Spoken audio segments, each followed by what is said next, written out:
You're listening to WQEE 99.1 FM, The Key in Noonan, Georgia, home of Braves Country with Mac McGee and the Armchair Quarterbacks, weekdays, 3 p.m. Eastern to 5 p.m. Eastern, right here on The Key and YouTube.com at Braves Country. Tom has been a teacher for over 40 years. One day, I think one of the students had asked the question and he didn't remember the answer. And I also noticed that he was letting his class out earlier than they were supposed to let out. I was really starting to worry. Levi and I talked about how it would change our lives, but he was there beside me. When something feels different, it could be Alzheimer's. Now is the time to talk. Visit alz.org/ourstories to learn more. A message from the Alzheimer's Association and the Ad Council. Hey folks, this is Mark White with The Mark White Show, and you can tune into The Mark White Show every Saturday from 11 a.m. to 12 p.m. right here on Rock 99, WQEE The Key, the home of Southern sports and talk. Are you looking for a reliable dental practice that not only cares about your teeth, but is friendly to work with? How about one that offers great deals and new patient promotions? Well, your search is over. Most Valuable Smiles in downtown Eatonton, Georgia is committed to giving you the biggest and brightest smile. Right now, get a $99 new patient special, including x-rays and exam. Maybe you're looking for veneers. Most Valuable Smiles veneer special includes one free veneer with every 5 purchased. Or get that bright white smile you've always wanted by taking advantage of an exclusive $100 off Zoom whitening treatment when you book today. And don't forget that 2022 is almost over. That means most insurance policies will reset by the new year, and to avoid losing that extra money, you need to use it or lose it. Book an appointment today with Most Valuable Smiles in downtown Eatonton to lock in these exclusive deals. Call 706-623-0318 or visit mostvaluablesmiles.com. Enjoy sun-drenched days, epic stays, and plenty of room to roam in Greater Fort Lauderdale. Our hotels, attractions, and restaurants have taken the Visit Lauderdale's Safe and Clean pledge so you can relax and explore with confidence. When you're ready for that well-deserved staycation, our 23 miles of golden beaches await. Find wide-open spaces to hike, bike, kayak, and paddleboard. Visit your favorite attractions, then dine out in style in dining rooms or al fresco on waterfront patios. Learn more at sunny.org. It all starts with just one thing. When recycling, rinse out jars and cans, and avoid recycling waxed paper or paper soiled with food. This will reduce recycling contamination. Find tips and more at onethingus.com. What's your one thing? Hey sports fans, The Key has a brand new show. Braves Country is coming your way weekdays 3 p.m. Eastern to 5 p.m. Eastern. Drive time on WQEE. Braves Country is a Southern sports talk show with Mac McGee and the Armchair Quarterbacks. We'll be talking the Atlanta Braves and Major League Baseball, along with everything important to sports fans in Braves Country. The SEC, ACC, Big Ten, and the National Football League, and the big sports news of the day. That's Braves Country with Mac McGee and the Armchair Quarterbacks. Weekdays, 3 p.m. to 5 p.m. right here on WQEE The Key, 99.1 FM, and simulcasting on youtube.com/at Braves Country.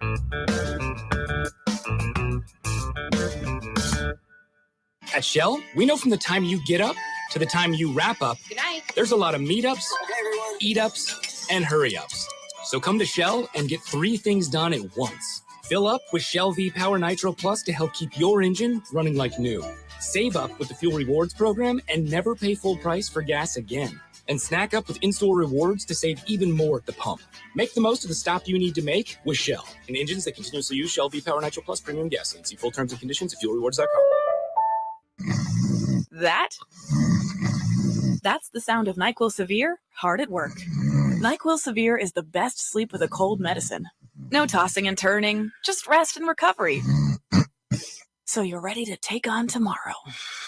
For powerful relief of your worst cold and flu symptoms, try NyQuil Severe. The nighttime sniffling, sneezing, coughing, aching, stuffy head, best sleep with a cold medicine. Use as directed. Keep out of reach of children. Hey Braves fans, thank you for listening to Braves Country Baseball. Hi, I'm Mac McGee, and we are here to bring you play-by-play, pitch-by-pitch of your Atlanta Braves and bringing you spring training and 2 to 3 games a week all season long. Please like and subscribe today. Braves Country Baseball.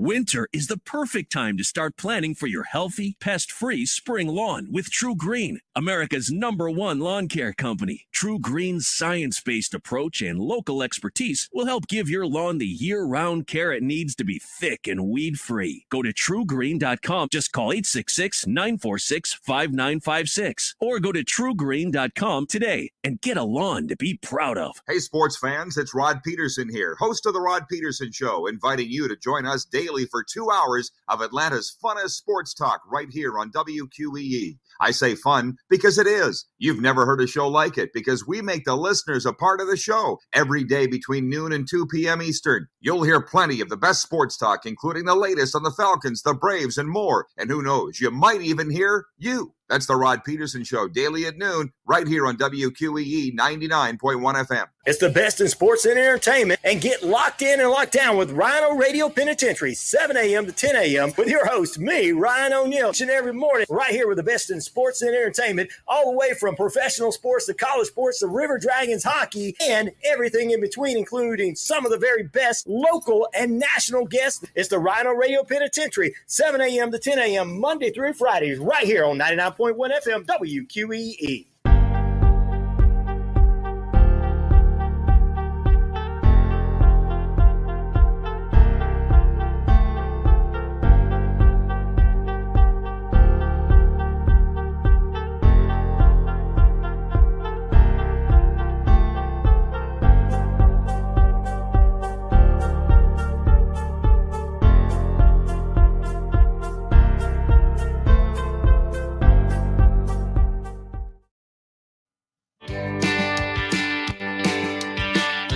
Hey, sports fans. Weekdays, 3 p.m. Eastern to 5 p.m. Eastern. Drive time on WQEE. Braves Country is a Southern sports talk show with Mac McGee and the Armchair Quarterbacks. That's Braves Country with Mac McGee and the Armchair Quarterbacks. Weekdays, 3 p.m. to 5 p.m. right here on WQEE 99.1 FM. You're listening to WQEE 99.1 FM, The Key in Noonan, Georgia. Armchair. You're listening to the Armchair Quarterback Sports Radio, #1 sports station. Good afternoon, and this is your Armchair Quarterbacks Sports Flash. We've got men's college basketball taking center stage tonight. Ranked teams hitting the hardwood. Houston is an 11-point favorite on the road, #1 in the country at Tulane. That game can be seen on ESPN+. Kansas at Kansas State, 2 versus 13. Rock Chalk Jayhawk, 2-point favorite. Tennessee Volunteers, #9 in the land, coming off an embarrassing loss to Kentucky. They travel to Mississippi State. They're a 6-point edge. #7 Texas at #12 Iowa State. Cyclones, 2.5-point favorite at home. #4 Alabama, 15-2 on the year, an 8-point favorite in Nashville to take on the Commodores. And #19 Clemson, 3-point favorite on the road at Wake Forest. While Baylor, #21 in the land, a 2.5-point underdog at Texas Tech. Other games of note in the ACC, you have Georgia Tech hosting NC State. At games in Atlanta tonight, NC State, a 6-point favorite. Over under 143.5. That game can be seen on the ACC network. 7 o'clock Eastern on ESPNU. Florida State, 5-13 on the year, decimated by injuries. They're a 5-point dog at Notre Dame, who's 9-9 and 1-6 in the ACC. Boston College, 14-point dogs in Chapel Hill to take on Carolina. And in the Southeastern Conference, Ole Miss is at the Gamecocks. Rebels, 5.5-point favorite. Georgia, the Bulldogs are getting 11 in Kentucky, 9 Eastern on ESPN. A lighter slate in the NBA tonight. Doubleheader on TNT. It begins with Raptors at Bucks. Toronto getting 4.5 at 7:30. Nets are at the Spurs. Brooklyn, 5.5-point favorite on the road. 9 o'clock, Blazers at Nuggets. Denver 6.5-point favorite. And the 10 o'clock TNT game, the 76ers at the Clippers. Philly is getting 1.5, the over-under 223. And that's your Armchair Quarterback Sports Flash. Stay tuned for Braves Country right here on WQEE 99.1 FM, The Key in Noonan, Georgia, simulcasting on youtube.com at Braves Country. Armchair. There's something kind of about a kid that's never played baseball. We have been hoodwinked, bamboozled, and flat out deceived. Why did you get so drunk? You got drunk. I'm just really exhausted. What's in that cup? Rum and Cokes? Do you have any idea how important this is? We're trying to save the pump. Really? This is what you're doing? This is what you're doing? Chief, what do you want to do tonight? The same thing we do every night. Try to take over the world. 106 miles to Chicago. We got a full tank of gas, half a pack of cigarettes. It's dark, and we're wearing sunglasses. Hit it. Armchair. YouTube Live. Radio station. The radio station you can call your own. Do you know what listeners like about our station? I like everything. It's always on my radio. We never stop the music, except for now, when I talk. You're listening to Braves Country with Mac McGee and the Armchair Quarterbacks. We're here live weekdays, 3 p.m. Eastern to 5 p.m. Eastern, WQEE 99.1 FM, The Key, and simulcasting on youtube.com/@Braves Country. Your first choice for Southern sports. Good afternoon. I'm Mac McGee. I don't know much, but I know one thing. I'm glad I don't have Snapchat. Wake up to that. Antonio Brown at it again. Armchair. Community Access Channel. He's the armchair quarterback. He's full of beer and he's full of snacks. The all-American man. Hey, howdy, hi, and how the hell are you? Welcome to another edition of Braves Country HD here on 99.1 FM.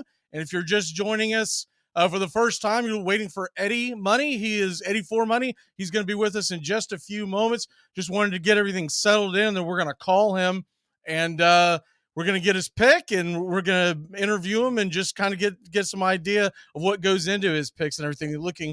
Looking forward to that. And if people are wondering how this came about, essentially, I wake up every morning to the Boomer and Geo show. I watch it, I guess, ever since the pandemic, and I've got a lot of family from New York, and that's how I kind of got into watching them, enjoyed the show quite a bit.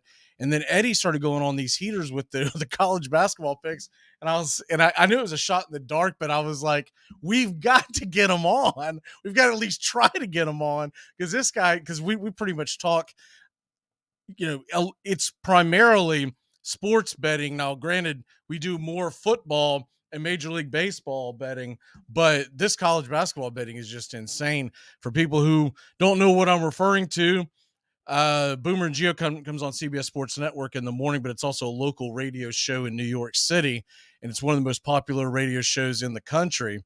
And Eddie comes in and calls him and tells him that he's won, I want to say it was 11 in a row. And then since then, people have been paying attention to his picks.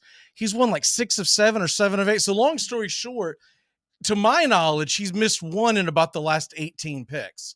And that's just, we all know how hard that is. We do pretty good here on the picks. We've, this is the 6th year in a row that we're above 60% on our picks. But you're talking about, that's Hall of Fame status right there. So we do look forward to that. A couple of things we'll get into today is the NFL playoffs. Look at the early lines. Joey will join us for that later in the show. And also I'm going to examine, where's Lamar Jackson going to end up? Where is Aaron Rodgers going to end up? Where is Tom Brady going to end up? A lot of fun football talk ahead as we get into the Tuesday that is. By the way, quick update. If you are into the Open right now, looks like Murray has a 2-1 lead, and he's actually tied at 5 apiece with Barantini. So if you took money on that, there's your update on that. I know a lot of folks have had a lot of success with tennis and tennis betting. I believe it's the Bear that does so well. He's now with Fox, but I always pay attention. I never have the guts to bet tennis.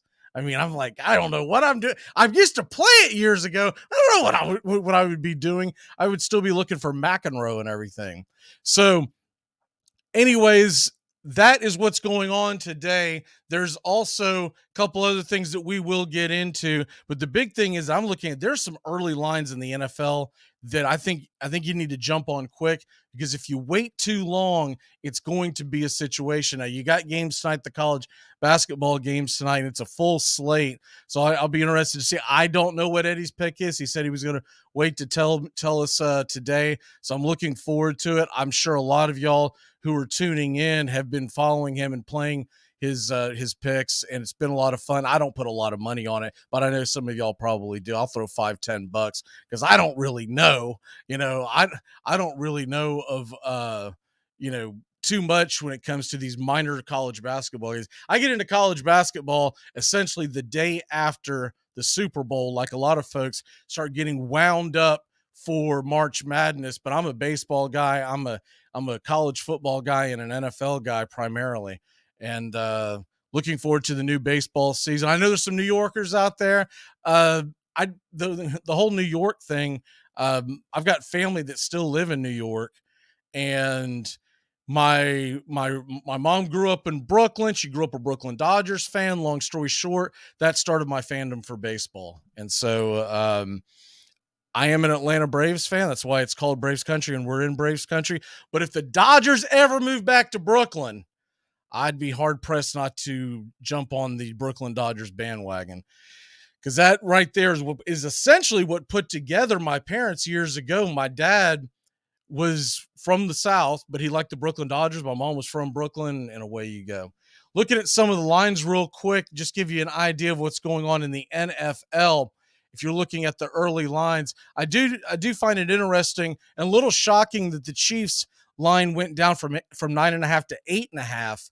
The Chiefs have the ability to blow the Jaguars out, and it dropped back down. Now I'm curious to see where the sharp money ends up at, and that usually ends up later in the week, but the over-under is 53, and the forecast is not great.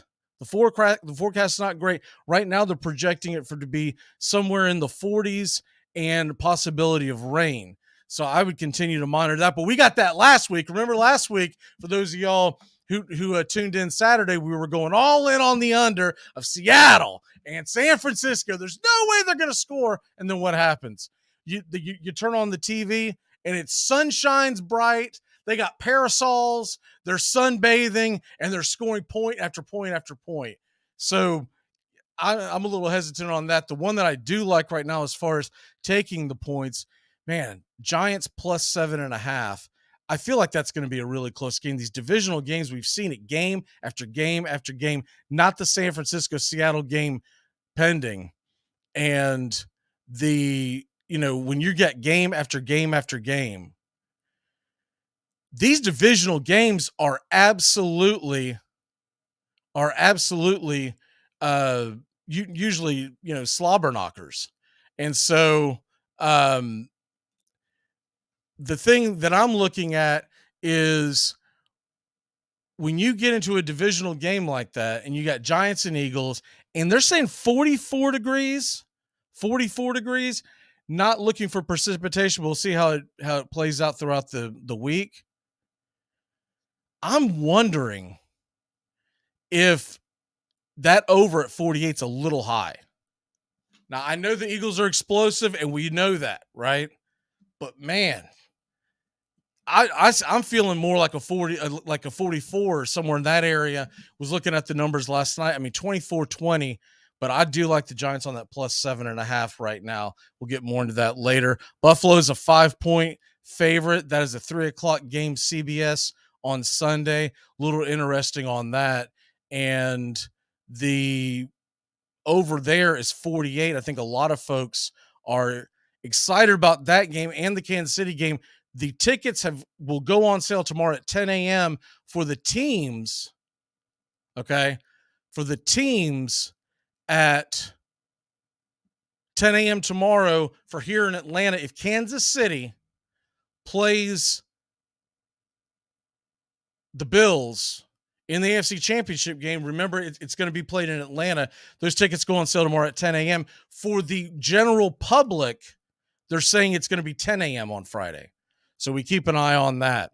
And 49ers Cowboys -4 49ers. I feel like that's too low. I think it's recency bias because of the Cowboys' big win on Monday night. Let's not kid ourselves.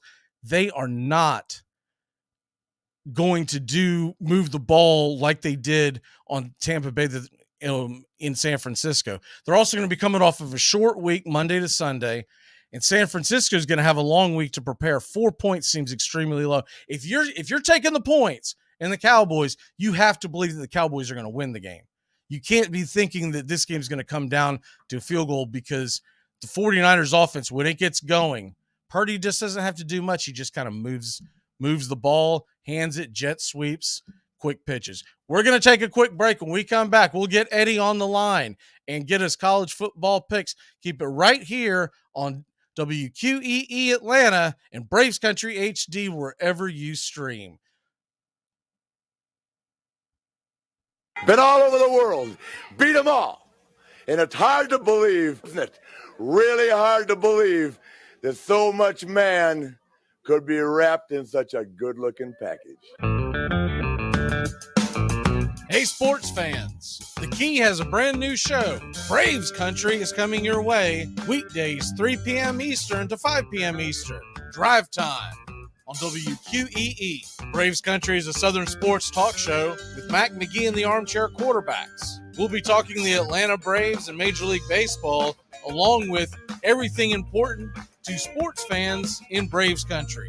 The SEC, ACC, Big Ten, and the National Football League, and the big sports news of the day. That's Braves Country with Mac McGee and the Armchair Quarterbacks. Weekdays, 3 p.m. to 5 p.m. right here on WQEE The Key, 99.1 FM, and simulcasting on youtube.com/@Braves Country.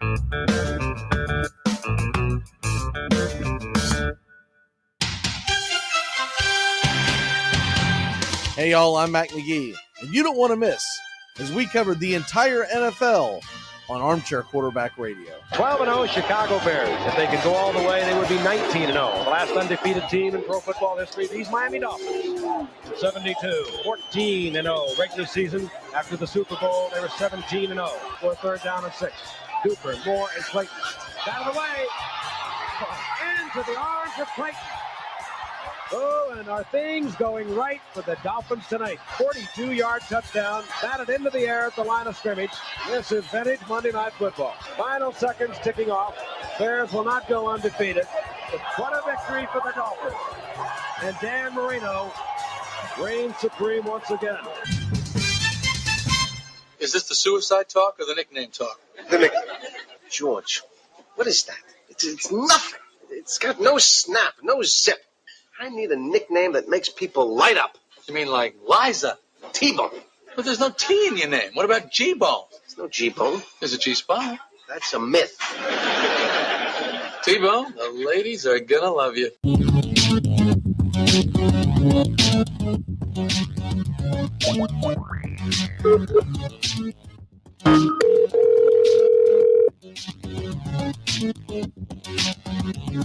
Welcome back. As we are rolling here on 99.1 FM. Eddie, do we got you? Are you there? Yes, yes. How are you doing, Eddie? Good, but I need to ask a question before we start interview. Yeah, sure. I've been on that Atlanta Beltway twice in the early 80s, and it was terrible. Is it now brutal? Yeah, so do you remember the old story from Pascual Perez of the Atlanta Braves in the early 80s? Do you remember that? No. Okay, so funny story. Pascual Perez comes into the Atlanta Braves his first day with them, and he's supposed to be at the park, and he got lost on the 85, which circles the city. Okay. Yes. Anyways, I know, I've been on it. long story short, he ends up being very late for the ballpark, and they had to push back his start. Well, I can believe it because that thing was treacherous in the early 80s. Is it worse now? Well, the good thing about where the Braves park is, they've built it north of Atlanta. And Right. so you can kind of escape all the madness. But if you're driving through the heart of Atlanta, Georgia, it's brutal. I've lived all over. I've lived in New York. I lived in Atlanta. I've lived in Chicago and whatnot. And Atlanta's traffic is up there with any of them. That's what I thought. I'll tell you what. In some ways, it's more hectic because in New York they're going at a steady pace. In Atlanta, there's a lot of people trying to get through, truckers and whatnot, that are trying to deliver, and they will. I mean, it is take your life in your own hands kind of thing. Okay, now we can go on with the interview now. Fair enough. Let me get you dialed in. Excuse me. All right, so we're excited to talk to you. I know a lot of folks are tuning in that are from the New York area. That the Boomer and Geo show. Love that show. Great show. Great show. Yeah, great show. It's a hilarious. I mean, if you want to wake up to a sports show in the mornings, I haven't found a better one. I found one. Yeah, I found them shortly. It was somewhere around the pandemic, but a lot of it had to do with you remember the Mike and Mike show that was on ESPN? Well, when they broke up and they tried all these different combinations, I finally got to the point I was like, man, I've got to find something on TV that's better than this. And I don't know when they started putting it on CBS Sports, but I found it and I've been hooked on it ever since. I pretty much start my mornings with it every single day. Yeah, I do too. If sometimes I sleep a half hour or an hour into it, but well, I'll put it to you this way: I like it so much I record it, and in the mornings when I get up, I can fast forward through the commercials and whatnot. But I usually catch the majority of it. I can't say I watch all 4 hours every day, but I usually catch the majority of it because parents being from New York, grandparents being from New York as well, I'm interested in New York sports. So it's the best way for me to kind of, keep abreast of it. Right. I do pull for the Islanders in hockey. I like the Giants too. I grew up, I grew up a fan of the Dolphins, but that was when I was a kid. And then I moved to the Nashville area. So I'm essentially a Titans fan now, but in the NFC, that I've got it in here in the office somewhere. I don't know where it is, but that Giants logo, right? The old Giants, the 80s Giants helmet. Yes. That's it. I don't know about you, but I think it's the best helmet that they've ever made in sports because it just said Giants. And that made me a fan of that and LT and all that kind of stuff. Oh, LT's the greatest. He says what's on his mind, and he's not lying with whatever he says. Yeah, that's for sure. And, it's funny, the people who aren't old enough to have watched him, they don't realize how he changed the game, right? I mean, he did. He was the best. Yeah, absolutely. Got a couple of questions for you. One of the ones that I had someone bring up to me is curious as far as when it comes to, your college basketball picks. Yes. How much time do you typically spend per day? Like, because you're on fire right now. From my count, you've got like 17 of the last 18. It might even be higher. How much time are you spending handicapping these games? A few hours. It got easier. I bet bad teams against bad teams mostly because they're easier to pick, and Vegas don't pay as much attention to those lines. Okay. Well, that's honestly what I figured too. Is when I started taking your picks, and I heard you make the comment that you stay away from the NFL and NBA because the best handicappers are on that, right? Bingo. So how long have you been doing college basketball betting and MLB betting? Since I was 18 or 19. And then when I was doing the horses, I stopped doing it. And then when I came back home, I started doing it again. I've never had a lot of money to really pound them, though. Gotcha. And you're an ex-jockey. How long did you do that for? About 10 years. Oh, wow. Any funny stories with the horses and whatnot? A million of them. A million of them. Do you have any that you can share on air? Oh yeah. This one was funny. I won on this horse for a guy that doesn't know what he was doing, and then it won again, and it was going for 3 in a row. And people asked me, "Is he going to win?" The other jockeys, and I said no, but I lied to them. We got to the 16th pole. I was 10 in front, and I stood straight up. Now I went past the wire in front, but I got fined $500 for not riding my mount out. But I still won by about 8. Do you understand what I mean by standing up? Yes. Okay, yes. That's what happened. And they were mad at me.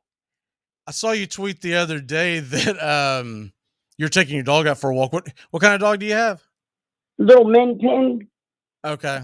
I've got a couple of dogs myself. That's the only reason why I ask. Anytime I see someone talk about dogs, I immediately just stop what I'm doing and pay attention to it. And in fact, we just got our second puppy recently and going through all that phase. You mentioned to me that on September 25th, 2022, you lost, and I found the game. You lost a game in which the team was up 11-2 and then lost. And they were up in the 6th inning. It wasn't like the 2nd or 3rd. It was the 6th. Right. I'm looking at the score at the scoreboard at the box score, and I see that. So they're up, and then they scored 11 in the 6th. This, by the way, was the Royals and Mariners, y'all. And Castillo started for the Mariners. He's a pretty good pitcher. He's a very good pitcher. Exactly. That wasn't too long after his trade to Seattle. Of course, now he's locked up long term for him. I'm looking at the line. I thought the Yankees were going to go after him. Yeah, I did too. I was a little shocked that he ended up in Seattle, and I was even more surprised that he ended up signing long term with them. But he, 5 innings, 5 earned runs, and and then the bullpen just came apart. But at any point, were you thinking about putting the money line on Kansas City as they were starting their comeback? No, I have a rule. The more bets you make, the more chance you have to lose. So you don't chase, is what you're saying? No, it's not. It's going to break you. Yeah, I think you're right. I think it's hard to do, especially now with live betting. You got the apps in your hand, and it's so easy to just go on and as they say, chase Sunday night. You have a bad weekend and you chase Sunday night. I had a pretty good weekend, and then Tampa Bay just absolutely destroyed me yesterday. But other than that, I had a pretty good weekend. I can't believe that they just didn't even show up. I had Tampa Bay in teasers, and they didn't even show up last night. Well, you should have took my bet, Cal Davis -3. I did take that one. I did take that one. Oh, okay. But the Tampa Bay one was to end a teaser, and I just need so I did hedge it and go back the other way and take the Cowboys and the points. So I did make out a little bit, but I would have made out much better if Tampa Bay just all they had to do was stay within because this wasn't a 6. This was a 10-point teaser. So I had several games on it. It was the last one, and I was like, Tampa Bay's got to stay within 12.5 points. And then they just did not show up. Who are you liking in college basketball today? Well, I'm going to have to post it on the count and then tell you. Fair enough. And let me explain something. I put some bets in, and they swung my lines already. So I don't like those as much after they swung the line. But I did come up with the play I like the best today after the lines are down to where they're at now. Okay. So let me post those. Yeah, sure. Give me a couple minutes. Yeah, sure. That's fine. I got the all the games pulled up right now on the screen for the people that follow us on YouTube and Twitter and whatnot. So those that are listening to the radio, basically just going to scroll through. I saw that there's some pretty fun games tonight as far as nationally televised. One of the ones that I'm most intrigued on, just because of down here in this area, Kentucky coming off that big win, and I know you took them on the or you took Kentucky to win, and they ended up beating Tennessee outright, right? Yeah, but I took the big point spread. I give myself the best chance to win. Right. Tonight, I'm going to type these out. You can keep talking while I type these out for tonight. I guess where I'm going with this is tonight, Georgia is going to Kentucky, and this time Kentucky's giving up 11, not getting 11. Does that line sound too big? That's a game I would stay away from. Now, I did bet Georgia +3 against Notre Dame. I thought it should be the other way around that day. That Notre Dame should have been getting the 3 because it was in Georgia. Gotcha. And of course, I'm nowhere near on your level as far as picks, but we do a pick every day, and I always do a parlay on Tuesday. And the parlay I like tonight, it's kind of a safe parlay. It's a +108, Notre Dame and the Tennessee Volunteers on the money line. So that's kind of the one that I'm going to be paying attention to. But I'll do these small bets and watch the games at night, and it keeps me interested in them, because during the week, if there's not college basketball on, I'd be bored to tears. Once you hit the NFL weekend, I feel like all of us kind of. But you had me watching the basketball game last night. I had it on one TV, getting ready for the Monday Night Football game on the other TV. And I think I told you this over the phone. I did not know that the men and women, both of the teams, were playing each other last night. And I first click in. I don't pay attention to it. I open up the ESPN app and I walk away, go to get something to drink. And I'm sitting here doing some stuff in the office, and I look up and I was like, am I watching women's basketball? What is going on here? And then I pulled out of the app. I said, did I bet on women's basketball? What happened? And then I realized I thought I had gotten the wrong bet from you. I thought I had misread it. Yeah, you're probably not familiar with those kind of teams as well. No, I'd be lying if I said I was. I pay attention to the SEC and the ACC, primarily in football, but I do watch the basketball. I watch, I'm a big baseball guy and football guy primarily. I'll watch a little NBA, but it's got to be closer to the actual, I can't watch NBA in the middle of December. The games don't matter. And, see, I don't have very much money, so I have to try to win a little. Right. I saw to stay above board. Is someone setting up a GoFundMe page for you? Is that what a girl is? Yes. Okay.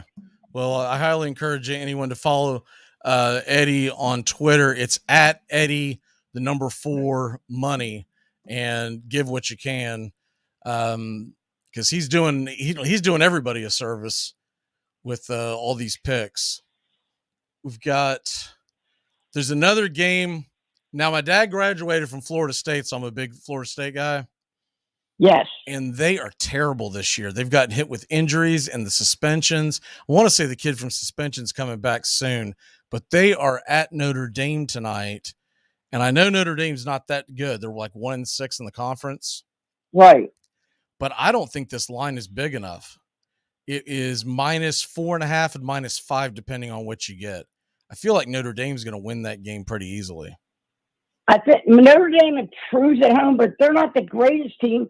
And sometimes Hamilton's got Florida State ready. Yeah, I'm sorry. Go ahead. I did bet on them early in the year. I'm going to look up and find the game that I bet, and they barely covered against a bad team. They've been at bad. Home. Yeah, they've been awful. I'm going to look this up now. Florida State. Florida. I think it takes I think it takes a lot of people by surprise, because Hamilton's been so good, but he's had injuries. So one of the things that he likes to do is he likes to shock and awe. He likes to put 10, 12 guys out there on the court and just come at you in waves. And normally he's got it. Well, the last couple of years, or excuse me, the last couple of months, he's only had about 7, 8 guys that he can go with in his entire, basically how he does is based on depth, and he doesn't have depth. Now, the game I covered with them, and it didn't happen to the end, Monday, November 21st, Mercer at Florida State. I think they covered by a point and a half, and if it wasn't fouls at the end, they may not have. Yeah, I actually watched that game. That game was brutal. That's when I started realizing they are going to be terrible this year. This is Mercer. Yeah, but they did cover that night, thank the Lord. They have that weird suspension going on with the kid from overseas that has to sit out half the season by the NCAA, and they're up in arms about it in Tallahassee. They think it's unfair. I don't know. It is what it is, but this season is definitely lost. I see that you got your pickup on Twitter. Yes, I put it up. So I told them I would let them see it first. Sure. So what is your pick today? I'll let you. My original bet, which I really liked, was Miami of Ohio minus 5.5. Now it's 7. That might go up, but 5.5 was a gift. Then I like Davidson plus 11 for I call them TV bets, which means they're between $5 and $20. And I like them plus 11. It's now 10. And the one they didn't move that I could put up before they could change it was New Mexico minus 10 over San Jose State. But that's a $100 bet, a low bet for me. Sometimes I bet 2 or 3. So those are my 3. Okay. So can you repeat that one more time for everybody? Number 1, I originally was going to bet pretty well on Miami of Ohio minus 5.5 at home versus Northern Illinois. But now it's 7. That's a big swing. I also, my second one, which is a TV bet, was Davidson plus 11. Well, now it's 10. That point and a half swings mean a lot. But the one I'm going to bet on is New Mexico minus 10 against San Jose State. But it's going to be a minimum bet for me. It's not going to be a middle bet or a high bet. Do you ever do many teasers in a basketball, or do you look at them as sucker bets? The only way you can beat them is chip away, like I do. The more bets you make, the more chances you have to lose. And here's another one. They're not going to like me saying this. They pay millions to advertise parlays because that's what they want you to do. Right. Yeah, I've always heard the professional bettors say stay away from parlays. Right. The better ones do what I do. And people that beat them are called 2%ers. I think they found out I was a 2%er after Friday night. That's called middling a line. Right. It's hard to do. You have to have the right circumstance. Now you bet a bunch of baseball as well? One a day. Let me ask you this. Here's a good one. You got to hear this one. Remember the Sunday night, the Braves and the Mets were down to whoever wins the East? Absolutely. I actually did the call, yes. Oh, okay. Now, what I did is I said, well, it's going to be close. I'm going to take Bassett and the Mets plus the 1.5. Of course, Bassett chokes, right? I said, well, I see him choking. Now he gets the last game against the Padres. I said, once a choke, always a choke. San Diego money line, San Diego plus a 1.5. And he choked again. He's a guy that does not want the ball under pressure. Well, I also think when you're talking about baseball playoffs, it really is only the elite pitchers that will perform at a top measure in the MLB Plus. Every once in a while, you'll get a guy who overperforms, right? Like every once in a while, you'll get a guy that you're like, man, where did that come from?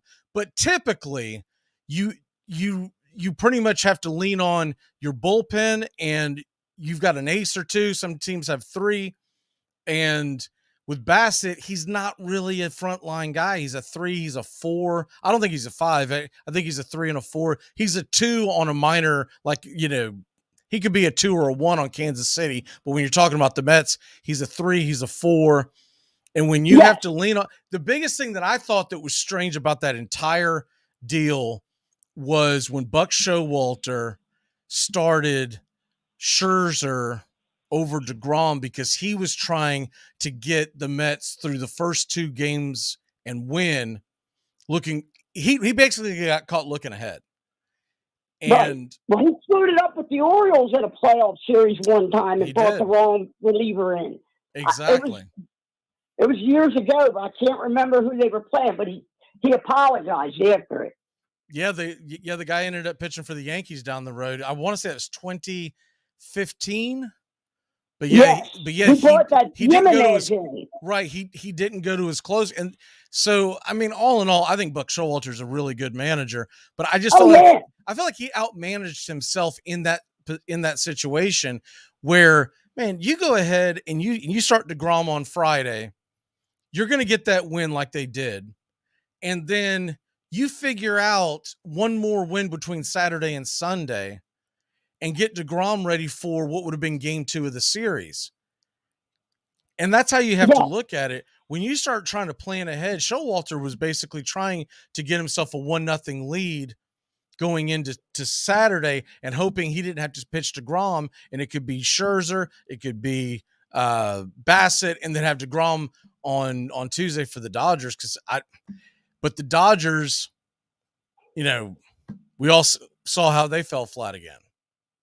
Yeah, well, I had them in game 1. If you ever notice Clevenger pitch, he's a nervous wreck during the year. Mm-hmm. He's just bouncing his feet back and forth and moving all around. I said he's going to be scared to death in game 1. Dodgers are a slam dunk. Now, the one I love the best, Christian Javier versus the Yankees, getting a run and a half. Christian Javier is a very good pitcher, and he one-hit them. And I'm getting a run and a half and money line. Well, plus, I took that bet as well that day. It's almost like everyone had forgotten how Javier had pitched in the Bronx the first time during the regular season. Right. And he had been getting better as the season progressed. But to me, that comes down to it was Yankee money. It wasn't necessarily all Yankee fans. It was people just picking the brand because it was in New York over who was obviously the better pitcher that day.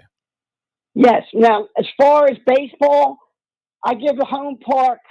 In certain teams, it doesn't matter to me much, because sometimes if you have a better pitcher on the road and they make the other team the favorite, mm-hmm. you're going to get that run and a half, and it's nice. Now, I waited down the casino in May because we used to have to go bet, and I'm waiting for them to put Stroman Gowan up in Chicago. They didn't put it up till the next day.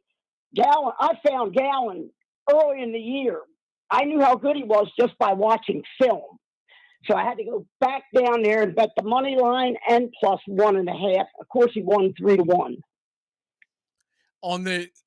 What I was going to ask you about the baseball, because I love baseball. We talk just as much baseball as we do football on this show, and we talk all teams. So I'm kind of invested in all facets. So what I'm curious about is when you go to make a baseball bet, what I normally do, but I don't think I had the success you do. I'm still above 500 every year. I'm usually like around between 58 to 62%, depending on the year. But what I normally do is not only am I looking at the starting pitcher for the day and how he matches up against the typical lineup, but I'm also looking at how that team used their bullpen the 2 days previous. Does that play into you at all or no? Bingo.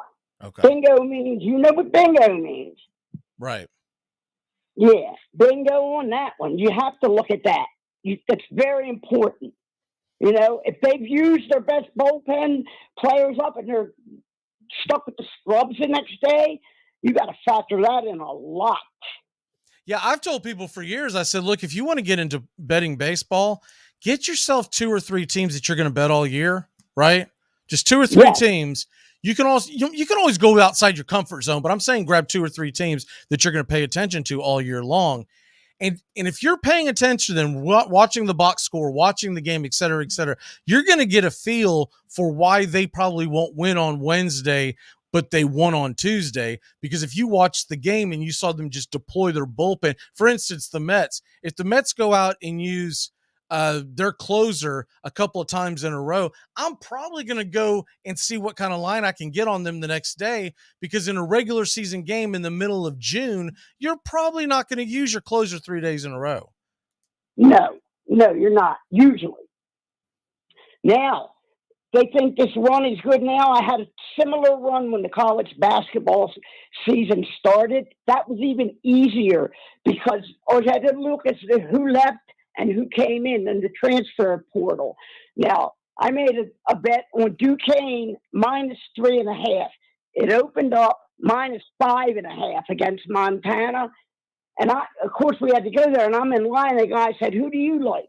I said, "I think Duquesne's a slam dunk -3.5.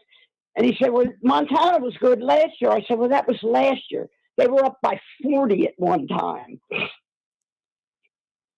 So when you start at the beginning of the year and you're looking at that, you're looking strictly at the transfer portal?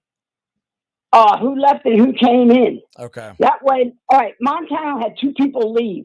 They upgraded from that conference. So now they got 2 new guards who are inexperienced with the other team. Right. So, and Duquesne had some really good players come in as far as that level of competition. Because I'll tell you something. And they were home. I'll tell you something that's interesting looking at the 2023 college football season. And it's something that a lot of people aren't going to pay attention to, but there's a couple of teams that have been absolutely killing it in the transfer portal. And one of them, obviously Colorado, but everyone's paying attention to that because of Deion Sanders.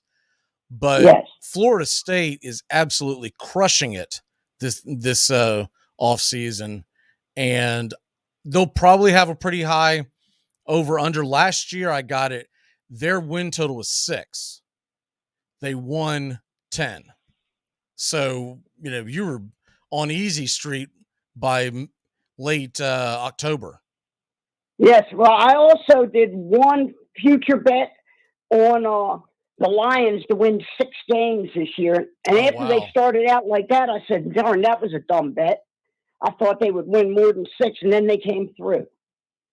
That's a phenomenal bet, because especially they started 1-6, and then what would they win, like 8-7, something like that? It was something insane. Yes, and I did it in the summertime when it first came on the board. Oh, wow. Yeah, I figured they had to improve. They lost so many close games last year, and they had the youngest starting lineup in football. So I figured they'll win 6. Yeah, But I was worried when they were 1 and what? I'll tell you something else. Conversely, when you're talking about football futures and whatnot, University of Florida's had a huge mass exodus. So I don't know if the numbers are showing it right now out in Vegas, but they normally have a pretty high over-under on wins because they're in the Southeastern Conference and they've got a good program, right? They had 26 guys have left so far, and the number's climbing. Darn. So they don't like the coach, I guess.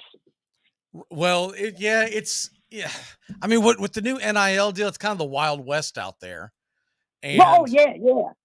So it's one of those things where they get a better NIL deal, or they feel like they should be starting and they're not starting. They're eventually going to have to come up with some way of monitoring this and changing it. But right now it's literally the Wild West. And that's why teams that are you wouldn't think could steal recruits away from other big name schools are doing it, Because, like, for instance, the kid that transferred out to Colorado with Dion, he was the number 1 athlete overall, and he was originally supposed to go to Florida State, and he changed his mind on the final day, the day of the signing, and flipped over to Jackson State. Well, it came out later that they had some kind of deal with Barstool Sports to pay the kid a bunch of money, right? Right. And so all this stuff is going on. Right. But I have to mention this. There's an antiquated NCAA rule that should be taken away because of gambling. What is that? I bet a game Valpo against Elon a little while ago. Okay. Valpo's up by 20. I was laying 7, I believe. And near the end of the game, Elon drives to the basket, elbows the guy in the jaw, knocks him down. They don't call the foul, okay? They don't call the foul. He makes the basket, but they call a flagrant, and they don't take the basket away. It's a bad rule. They didn't take the basket away even though he made a flagrant foul? Yes, they did not take the basket away, and it cost me a bet. And that's the rule. That's the rule. It should be changed. That's odd because you would think a flagrant foul would nullify. Well, they missed the original flagrant, and they went back and looked at it, but they didn't wave the basket off. It counted. That's the rule. So is this the actual rule, or did the refs just blow it? The refs blew the original call, but they went back into the monitor and seen that he elbowed him in the jaw, and then called a flagrant, but they allowed the basket to count. And this was the guy shooting the ball in the middle of the shot, or was this after the shot? He was driving to the basket. Okay. He wasn't far off. He pushed his elbow into the guy's jaw. He continued, made a layup. The guy fell to the ground. They never made the call till they went to the monitor, and then they called a flagrant. But the basket still counted. That's the rule. Wow. Anybody that knows can grasp what I'm saying, go watch the end of the Elon Valparaiso game on December 18th, and they'll see it if they watch the last 2 minutes. It seems like that someone's dropping the ball somewhere. I'll tell you something else that they need to revisit. If you watch the Jacksonville, Tennessee game, the final game of the season, right? And it's a game that mattered. It was for the division title who got to go to the playoffs. And Tennessee had the lead. I want to say it was 16-13 at the time. It was late in the fourth quarter, about 3 minutes. Quarterback drops back to pass. The ball is still in his hand, and it's starting to come out when he gets hit. And then the motion of his hand pushed it forward about 15, 20 yards. They called that a fumble. And my pushback on that is, if that is a fumble, then what in the world was the tuck rule? Right? Yeah, right.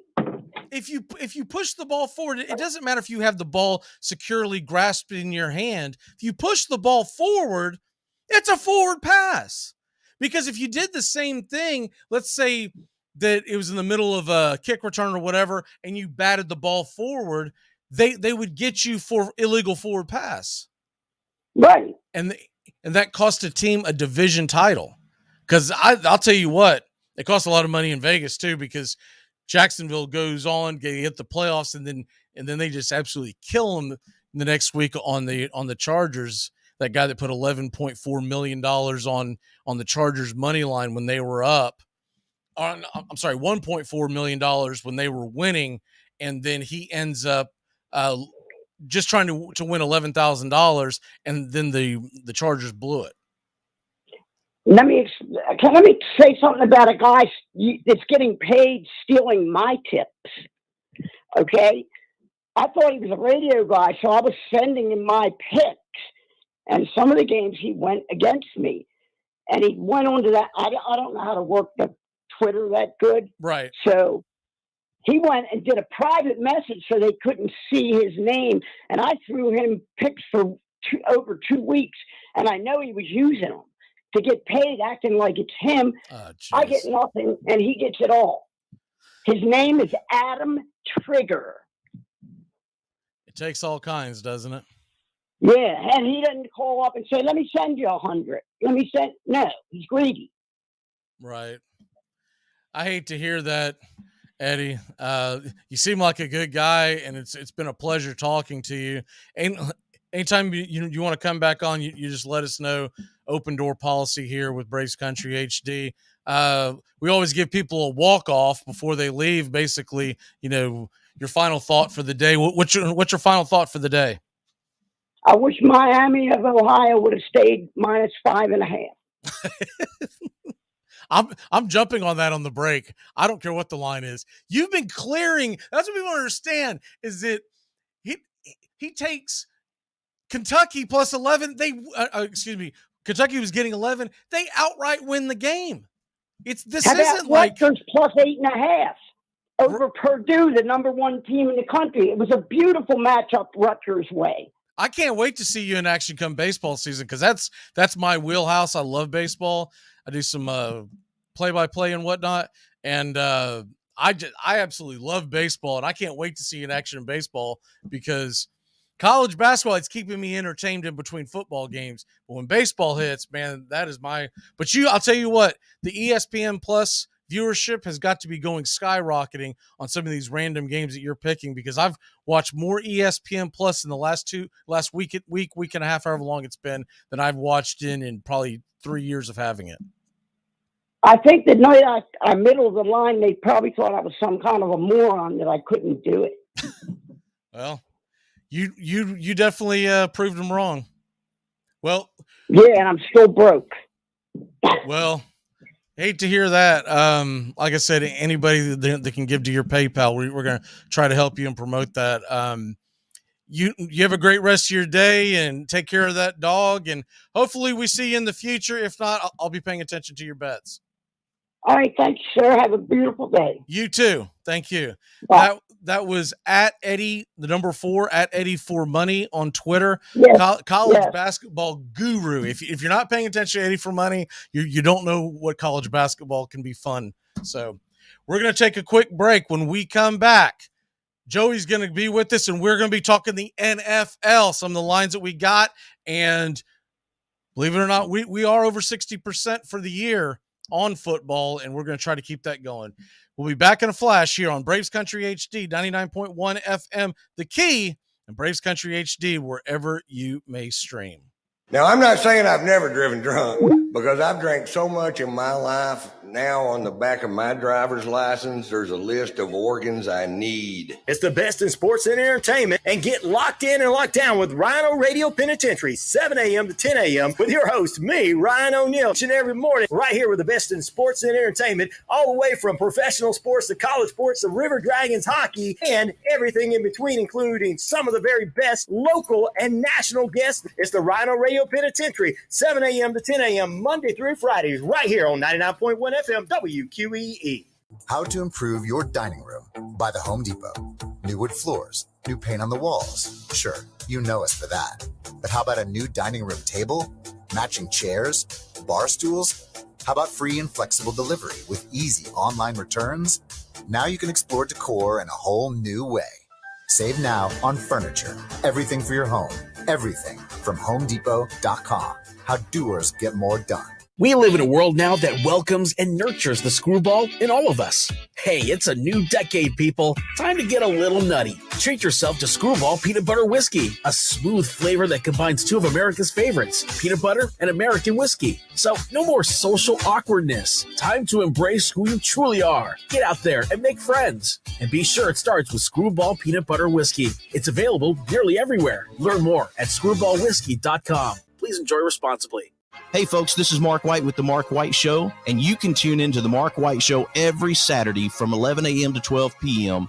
right here on Rock 99 WQEE The Key, the home of Southern sports and talk. This portion of Armchair. You're listening to the Armchair Quarterback, Sports Radio, #1 sports station. Good afternoon, and this is your Armchair Quarterbacks Sports Flash. We've got men's college basketball taking center stage tonight. Ranked teams hitting the hardwood. Houston is an 11-point favorite on the road, number 1 in the country at Tulane. That game can be seen on ESPN+. Kansas at Kansas State, 2 versus 13. Rock Chalk Jayhawk, 2-point favorite. Tennessee Volunteers, number 9 in the land, coming off an embarrassing loss to Kentucky. They travel to Mississippi State. They're a 6-point edge. Number 7, Texas at number 12, Iowa State. The Cyclones, 2.5-point favorite at home. Number 4, Alabama, 15-2 on the year. An 8-point favorite in Nashville to take on the Commodores. And number 19, Clemson, 3-point favorite on the road at Wake Forest. Well, Baylor, number 21 in the land, a 2.5-point underdog at Texas Tech. Other games of note in the ACC, you have Georgia Tech hosting NC State. At games in Atlanta tonight, NC State, a 6-point favorite, over under 143.5. That game can be seen on the ACC network. 7 o'clock Eastern on the ESPNU. Florida State, 5-13 on the year, decimated by injuries. They're a 5-point dog at Notre Dame, who's 9-9 and 1-6 in the ACC. Boston College, 14-point dogs in Chapel Hill to take on Carolina. And in the Southeastern Conference, Ole Miss is at the Gamecocks. Rebels, 5.5-point favorite. Georgia, the Bulldogs are getting 11 in Kentucky, 9 Eastern on ESPN. A lighter slate in the NBA tonight. Doubleheader on TNT. It begins with Raptors at Bucks. Toronto getting 4.5 at 7:30.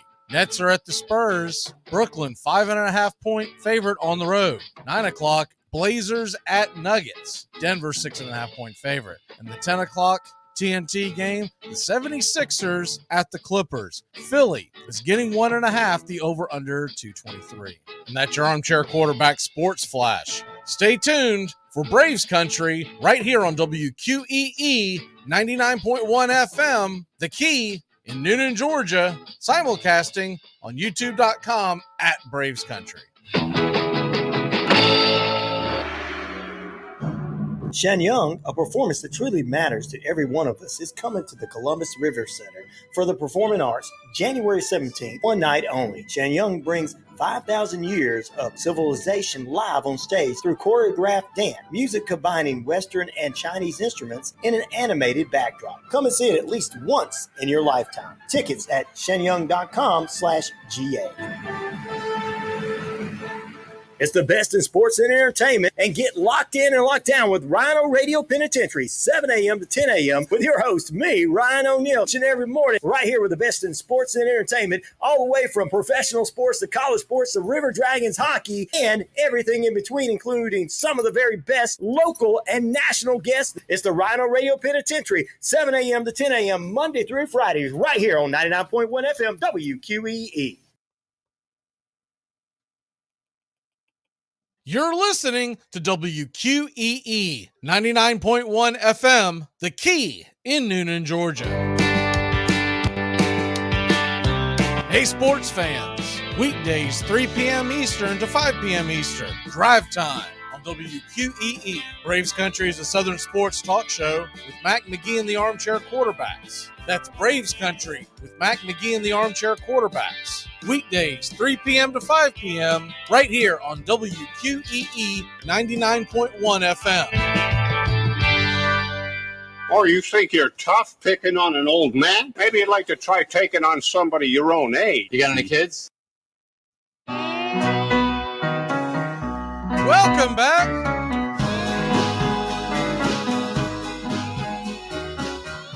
Thanks again to Eddie for Money coming on today. It's a treat talking to him. There's a lot of folks out there that are watching and listening that don't typically catch us. And I did see a couple of side comments. One of the reasons why you don't see a lot of the YouTube watchers is because we kind of built this channel off of doing play-by-play. And we just started this show as we welcomed Joey on. Joey, when did we do this? We started this show. This particular show started back in, I believe, Black Friday was the first day. Yes, it was. Welcome. And I've listened to it. That was, I'm glad to hear some different perspective on betting, especially someone that has that success. So it was interesting to hear the strategies and everything to it. So that was definitely awesome. Yeah, he's got a lot of great insight, and it's interesting too when he's talking about, like, as far as that foul thing. I got to look that up because that's crazy. I would have never thought that was the rule. But I don't watch a lot of college basketball. I pretty much wait for March Madness. I'm more of a baseball football guy, but that doesn't seem legal. It seems like if you're I don't know if you were listening to that or not, but I did. But if you're going up for a shot and you foul somebody, and it's a flagrant, they should not have counted that basket. They just shouldn't have. Absolutely, and I think it's interesting too. These games that he focuses on were not as good at programs, not as good at teams. Those things go a little bit more unnoticed. So it would be interesting to run that back and see it, because if it was a big college game, it'd be all over the place. Yeah, exactly. Like, let me put it this way: if that were to happen in the NBA playoffs, or if that were to happen, or anything similar to that were to happen in a college football, baseball playoffs, whatever, it would have been all over. But because he said it was Valpo, I don't remember the other school, but it's mid. Well, heck, those aren't even mid majors, but that's why it's sneaking under the radar. But if that is the rule, let that happen during March Madness, because man, you're talking about buckets of money being lost. I mean, buckets of money being lost. So how are you, my friend? Obviously, as did you go on Snapchat and get you some Antonio Brown? What happened with him now? What was that? Did you not see this? I did not. Is he loving that the Bucks lost or something? No. What is this? What is the cleanest way I can say this? Yeah. If you need to text me People later. People opened up Snapchat this morning, and he was going to third base with a young lady. Put it that way. Oh. And it went viral on Twitter. Oh. When I open up Twitter, I normally, especially in the mornings, I usually say what's trending. I'm like, oh, what did Antonio Brown do? What did that dude do? And I'm thinking he got arrested or something. And then oh my God. And then people start telling you what he did. I was like, that's it. I'm out. Don't want to know any more about that. That's not an image I want to see, because I guess people were screen grabbing it and whatnot. But I am thankful that I'm not on Snapchat. Never have been, because I didn't know that was a thing. You could just wake up on Snapchat and something trending, literally slaps you in the face. Yeah. Hello. Slap shot. Man, that guy, it never ends with that guy. Yeah, and when you brought him up, I just assumed he was coming at Tampa in some sort of way after that abysmal performance yesterday. But yeah, I don't go into detail because we try to keep this kid-friendly show, Absolutely. God, like, what is wrong? Well, that guy needs a whole team of psychiatrists. What it all comes down to, that guy needs a whole team of psychiatrists, and away we go. The NFL lines. Well, first of all, reactions to last night's game. I don't think we have to get into it too much, because most people have been beaten to death with it, and it wasn't a very good game to begin with. Actually, it was an awful game. It was the worst game of the weekend, in my opinion, because at least the Seattle-San Francisco game, there was a question of who was going to win when we got to the halftime. There was a question of who was going to win about midway through the third quarter. There was no question. The only question you had is if that kicker was going to hit an extra point. Yeah, and honestly, at our household, as we're big, Bucks fans with Tampa tones, we're looking most forward to the extra points. But it was, it was a somber night. But, I look back on it. We don't need to talk about the game. As you said, it was ugly. If this is the end of this team's run, it was a good run. They got that championship right away. It just, this year we all saw it. It didn't work. They won the NFC South because it was a bad football division, and it wasn't because of their good play. Dallas stepped up to the plate last night, so kudos to them, as it was a terrible performance. But Todd Bowles, just breaking news, he has a press conference. He said he's undecided on Byron Leftwich. Well, hopefully that's just because it's a day after the game, if this offense needs to change, whether it's Tom Brady, Byron Leftwich, running game. I don't know what it was. This offense. Dude, if I'm Byron Leftwich, I'd be like, I'm undecided if I want to be back here. If Brady's about to bolt, he's gone. There's no way he's coming back to Tampa. So what does that leave me with? Kyle Trask and maybe a trade? Right now it looks like that their best option would be to try to go get Zach Wilson. And I'm not saying that's a great option. I'm saying that's their best option. That's the thing too, right? Brady now is undecided, probably going to retire, go to another team. If that is the case. Oh, he's not retiring, but he's done with Tampa. Yeah, so either way, that's not back in Tampa. Tampa Bay has a need just like everybody else. What do? Do they go that veteran route that Indy tried for all those years and failed? Do they try to take a young project? Do they go through the draft? Do they think Kyle Trask is the guy? There's a lot of questions in Tampa Bay after that loss this morning. Okay, so I'll put it to you this way. Tampa Bay, Tom Brady. I think there's honestly 2 landing spots that make sense. I know people are going to push the 49ers, but dude, they've got something in Brock Purdy. Why go out there unless Brady's going to sign like a club-friendly deal? Why rock the boat, right? There's 2 teams that I think have a legitimate argument, and then everyone's going to put in all the usual suspects. It's Miami because his ex-wife lives there, his kids live there right now. Of course, they can move anywhere they want. They've got the financial ability to do that. And then you've also got the fact that Mike McDaniel's the coach. He's a good offensive mind. He's going to have Tyreek Hill. He's going to have Jalen Waddle. He's going to have a plethora of weapons. And the defense really isn't that bad. I felt like that they held their own. The other one, the obvious one that I think he's heading to is Las Vegas Raiders. And he's heading to the Raiders because it's Las Vegas. It's not far from his home in California. He grew up on the Bay. He's very familiar with the Raiders, but it's McDaniels, right? And oh, by the way, someone by the name of Josh Jacobs is in his backfield. He would arguably go into the best wide receiver in football in Devontae Adams. And Waller's a hell of a tight end, and we know how he loves great tight ends. I mean, yeah, out of all of the spots, Vegas is the one that surfaced in my brain a lot for all the reasons you just said. When you have that familiarity with McDaniels, that's a key. When you have that family relationship that he has, like you said, the home being close. Yes, he's 45 and he's still playing good, but he is big into his family. I know he kind of throw a wrench in the whole thing with his wife, but his kids are very important, so that plays the big role. And then number 3, going to a team that's ready to win. He's not going to be in the league for the next 5 years. He's going to be in the next league for the next 1 to 2. Rebuild. Correct. Happen. So I know the Colts have some interesting pieces, but I think he wants to make the decision fairly quickly and start making an idea of where he'd want to go. And I just think there's more stability in Miami and in San Francisco. I know the Colts come to mind. I know the Jets are going to become the obvious question that everyone's going to throw out there because of I think the Jets are better off keeping Mike White and either trade Zach Wilson for whatever you can get for him and get a minor backup. In other words, a solid backup, but it's not something you can threaten. But you're going to have to do something because White's always hurt, right? The other option would be you trade Mike White away and you get Jimmy G to come in and sit Zach Wilson on the bench to learn from him. And that's kind of the one that, honest, for the long term, I like the most. But I'm a big Mike White fan. I really want him to do well, and it's fun to watch him in that offense when he's healthy.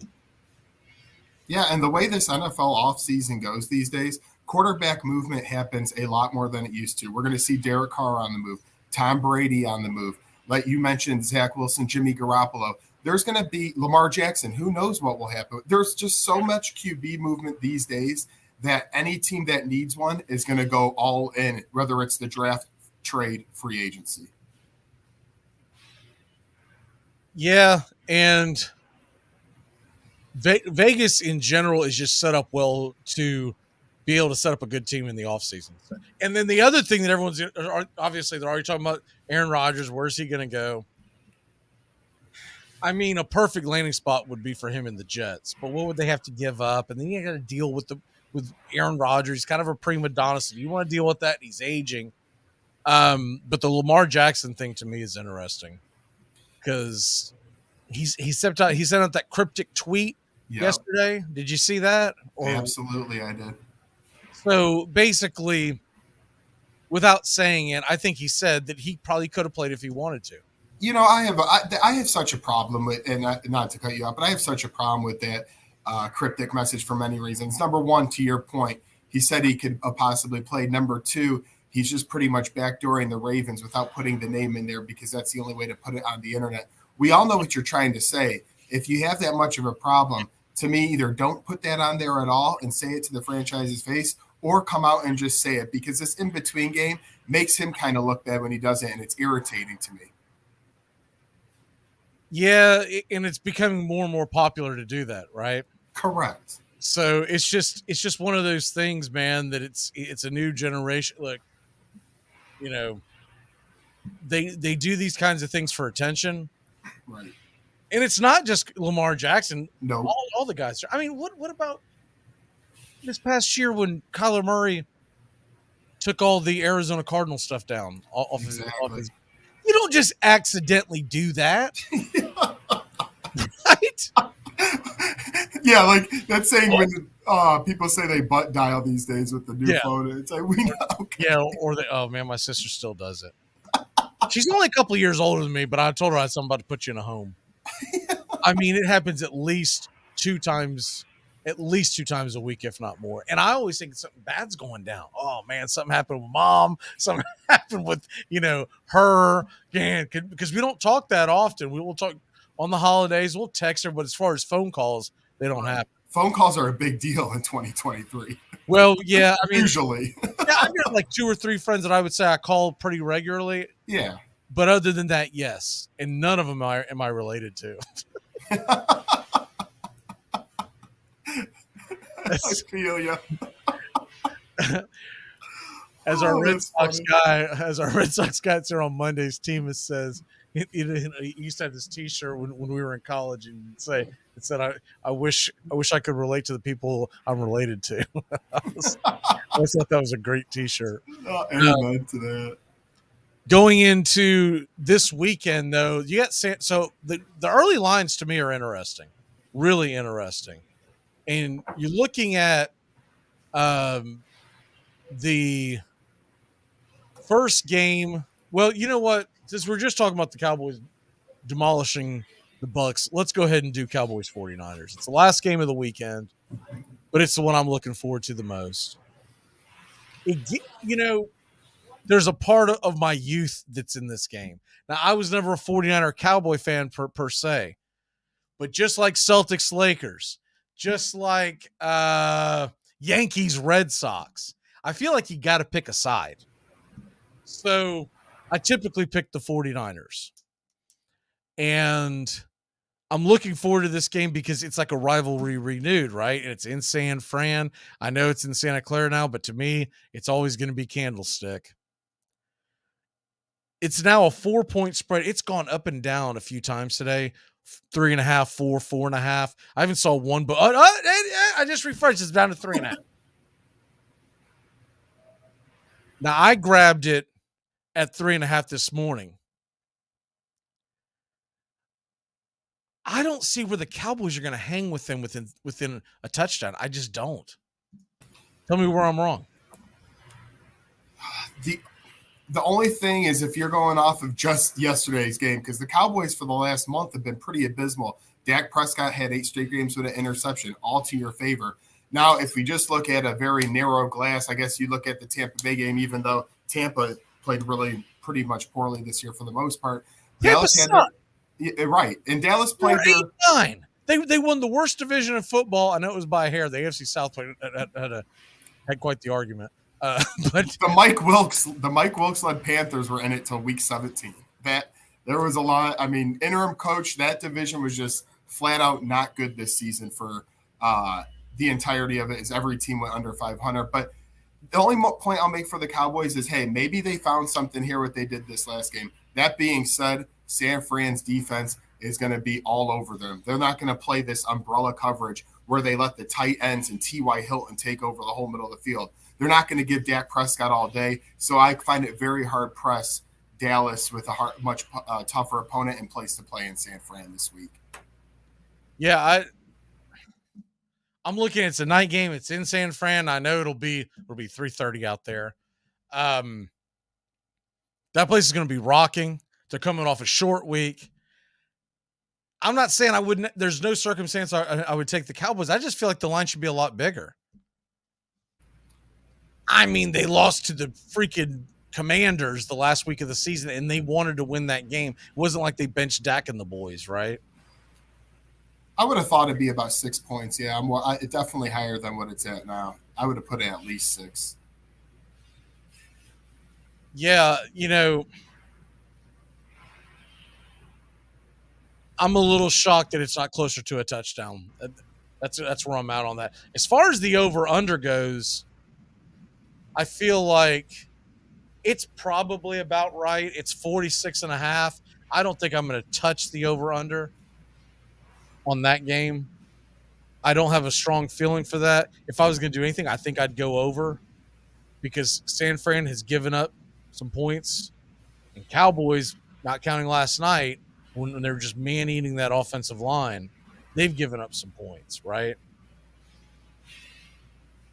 But you go to the other Sunday game, Bengals-Bills. The Bills have now moved to a 5-point favorite. It was -4 to start the week, and it has moved a full point today.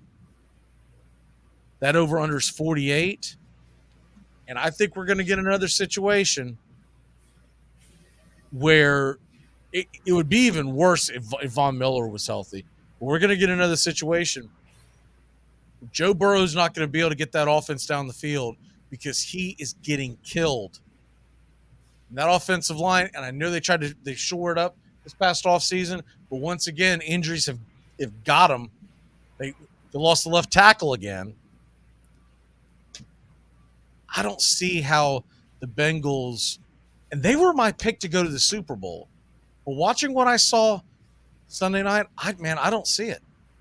They're going to have to create a couple of awesome turnovers like they did at the 1-yard line against Baltimore because Josh Allen, the only thing he has shown is there's a couple of what the heck passes out there in a game. So they're going to have to really take advantage of that to have a chance. They're going to have to turn those couple of turnovers from Buffalo into 7 because like you said, if that offensive line is getting beat up early, Buffalo's going to keep pinning their ears back and they'll score points at some point. So they got to create points off Allen turnovers to keep it close in my eyes.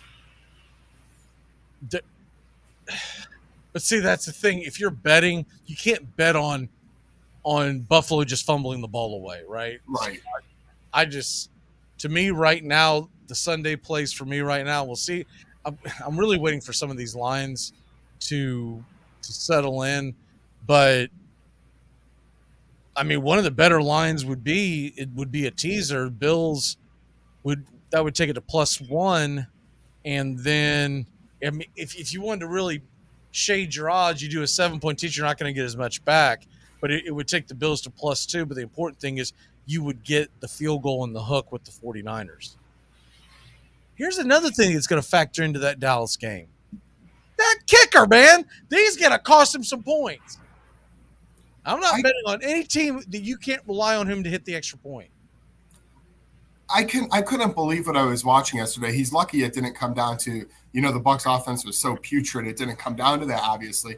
But when you play against San Fran on the road, if somehow you manage it and you have to maybe play a Philly on the road, you're going up in environments where you need field goals sometimes, and you can't just miss extra points. These points matter when it comes down against these teams that are better than you. It's going to come back to bite them in this San Fran game. I'm waiting for it. Now, then again, it is hard to cut a kicker and find somebody that's good. I mean, these kickers are free agents for a reason. So Dallas kind of in a tough spot when it comes down to it because Maher was pretty good overall in the regular season. And to this point, just a disgustingly bad game yesterday. When you look at the Saturday games, I'll tell you what, let's go ahead and take a quick break. We got to run a commercial. When we come back, we'll talk the Saturday games, talk those spreads, because there's one that I think is ridiculously wrong. We'll be back in a flash here on The Key, WQEE, and Braves Country HD, wherever you stream. Work is work. You don't show up late, you don't make excuses, and you don't not work. If it wasn't work, they wouldn't call it work. They'd call it super wonderful, crazy fun time. Or skippity-doo. It all starts with just one thing. Get to know your local beekeeper. You can make sure they don't use chemicals in the hive, that they only sell surplus honey, plus locally produced honeys have a smaller carbon footprint. Find tips and more at onethingus.com. What's your one thing? The Armchair Quarterbacks are covering America's pastime from spring training all the way to the Fall Classic. 5-2 Dodgers in the ninth. Got him. They've done it. Like the 1969 Mets. It's the impossible dream revisited. And Myers bringing it. And the pitch is hit in the air. Foul off first. Benzinger backing and calling. And the 1990 World Championship belongs to the Cincinnati Reds. The Twins are going to win the World Series. The Twins have won it. It's a base hit. It's a 1-0 10-inning victory. Bell, left field, way back. Blue Jays win it. The Blue Jays are World Series champions as Joe Carter hits a 3-run home run in the ninth inning, and the Blue Jays have repeated as World Series champions. Touch them all, Joe. You'll never hit a bigger home run in your life. Armchair. Hey, sports fans, it's Rod Peterson here, host of The Rod Peterson Show, inviting you to join us daily for 2 hours of Atlanta's funnest sports talk right here on WQEE. I say fun because it is. You've never heard a show like it because we make the listeners a part of the show every day between noon and 2 p.m. Eastern. You'll hear plenty of the best sports talk, including the latest on the Falcons, the Braves, and more. And who knows, you might even hear you. That's the Rod Peterson Show, daily at noon, right here on WQEE 99.1 FM. You're listening to WQEE 99.1 FM, The Key in Noonan, Georgia. Want to chime in? Give us a call. 678-960-9700. That's 678. Welcome back. We are taking you all the way to the 5 o'clock hour where Sports Map Radio will take over. I want to thank Eddie once again. Eddie for Money was on earlier. If you miss it, you can always rewind YouTube. It's one of the reasons why we do the show on YouTube. Great insight on college basketball betting. If you're listening to us on the radio and you want to hear the replay later on, it's the Braves Country HD. We do the podcast now afterwards. I call it the instant replay, so you can catch that podcast on all the different ones. Spotify to me is the best user friendly one that we use, but we're also on Podbean and a bunch of others. All right, so back to the NFL bets, and I'm looking at. I still think this number, I'm telling you, and it's not because I grew up a quasi Giants fan as a kid, and here's my argument why the New York Giants are going to cover that spread.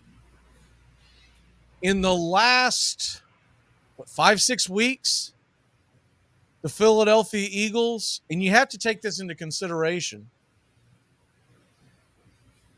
they've won. Okay, I'll bring it even closer. In the past month, the Eagles have won one football game. And that was against the Giants and their backups, and they won by 6. And that game was in Philadelphia. And they had to win it for them to get the bye. And I know Jalen Hurts was coming off injury, et cetera, et cetera. But he really didn't look that good. I get that they creamed New York earlier in the year. But I'm looking at where the team is now. I'm just not 100% sure that the Jalen Hurts is not hurt. I think he's gutting it out. And Daniel Jones is starting to do all the right things, make all the right plays. I get that the Minnesota defense is not, we're not talking about the 85 Bears. We're talking about Minnesota's defense. I get that. I'm not delusional, but I do feel like he went on the road in a hostile environment. That is a very tough place to play. And the crowd was into it, et cetera, and Daniel Jones performed. Now you're going to get a night game in Philadelphia. The best thing that can happen in New York is that the weather is bad. They're going to have to lean on Saquon. They're going to have to get some rushing yards out of Daniel Jones. But if you watch that game against the Giants and Eagles, the first one, that game had got away from them quickly. And I just think they're playing better football right now, and the Eagles are limping in. And I agree. They didn't play last week. Sorry, go ahead. No, I was just saying, on top of everything you just said, which I fully agree with, on top of all that, to me, all the pressure is with Philadelphia. The Giants, weren't supposed to be in the playoffs. They had a great regular season, hopefully have maybe the coach of the year and Mr. Dayball. They go on the road to Minnesota, where Minnesota felt the pressure. They cracked just as they did all regular season, almost in those one-possession games. That turned out wins. It turned into a loss. As you said, Jalen Hurts is limping in here. This Giants team is red hot, and they have nothing to lose. They're going to go in full steam ahead. And if that game is close at halftime, the Eagles fans and that roster is going to be, oh boy, it's going to be melting in on them a little bit, I feel like. Yeah, the Eagles, on paper, they do look like the better team. But 7.5 points to me is a lot in a divisional game where your quarterback has only played one game in the past month. I'm not even saying that Philadelphia can't win that game. I haven't lost my mind. But what I'm saying is 7.5 points, I would not feel comfortable with that at all. Yeah, I mean, if we're playing Madden, yeah, the Eagles all day on paper with the roster. But if we're in real life, as we are with this football game, anything over 7 points, I am all over the New York Giants. If it fell under that, maybe I'd have to think a little bit. As long as it stays at 7 or higher, I'm taking the Giants big time this weekend. And let me get that off the screen. Looking at it at our bets, pretty good so far. Sorry about that this year. Under the 500 mark, I got to get back there. I'll tell you this: there are guys out there who are supposed to be professionals, and you see them, and there's several games under 500. So no. I mean, heck, you look at Troche, he's 9-5-1. He had a terrible season last year. Yeah, that was a long streak. I remember that for a while there. So he killed our winning percentage because we always keep the winning percentage up there. Now I've got the advantage because I'm on the show every day, so I do a bet every day ever since we started doing the daily show. Mm-hmm. But and of course, Justin and I always do the 6-pack to go on Thursdays. Give me a 6-pack on the weekend. That's going to be difficult as we wind down this season because you start having to take prop bets and over-unders and all that kind of stuff. But then we start gearing it back up for, the basketball and Major League Baseball. Absolutely. Looking forward to, man, I cannot wait till baseball season. Oh, it's going to be an awesome summer. I'm looking forward to it. I am absolutely. I just, it's one of those type things where I feel like that. And what's funny is that there's still a decent number of free agents out there that can make big impacts that are still out there unsigned. And we are, what is it? It's January 17th. I mean, yeah, just look at, even though they haven't been the best of names, my team, the Chicago Cubs, made a couple of moves recently, and Hosmer and Mancini. I'm not saying, they're going to do a lot for us, but hey, I think Hosmer is incredible. Yeah, right. I like both moves, obviously, as a fan, but it's going to be interesting where these other pieces fall as we get down. We're not going to be far from spring training in March here. The Cubs are slowly putting together what I like to call a sneaky team. That is a sneaky team they're putting together. I like that word. Because I'm not in love with their bullpen. That's usually the last thing that you put together when you're putting together a championship team, right? Yep. They're starting to put together their starting 8. The pitching staff is a lot better than it was. I still don't feel like they have a true ace. But I do think Justin Steele is starting to become a guy that could be, I don't know if he'll ever be an ace, but he can definitely be a top tier guy. He can be a top 2. Stroman's going to be solid. And then they got the signing in the offseason this year of the lefty coming in. So they're not going to be a pushover. Remember, it's the hard name. It's the name I can't pronounce. Tyon. I think I got it right for the first time. Tyon, yeah. I got it right. Yeah. Yes. Tyon, yeah. I think he's solid. Whether he's worth the money Chicago paid him, that remains to be seen. Probably overpaid him slightly. He was solid with the Yankees. The Yankees never should have let him go. And the other thing is he'll have some success in the NL Central, where he from time to time would have a dud in the AL East. You're going against the Reds and Pirates 24 times this year. So you'll probably, if you're Tyon, you're going to get what? 3, maybe 4 starts against them? Yeah, exactly. Not to get in the weeds, but the NL Central is not going to be a world beater this year. It's St. Louis and a lot of we'll see. I think it's I think there's 3 arguments for a possible playoff teams in that division, and it's St. Louis, obviously. It's their division to lose. Correct. That doesn't always mean anything in baseball. And then you've got the mainstays of the Brewers, and the Brewers always feel like the Tampa Bay Rays North, right? You're like, how in the world are they winning, but somehow they win? And then you've got the Cubs. And if they can endure that first month or so when the weather's crappy and you're trying to find a way, not to take your own life in Chicago, and you can get out there on the summer and start drinking the brewskis out there with the bleacher bums, and they get some W's, I think the Cubs can be fun to watch. I cannot wait to be there.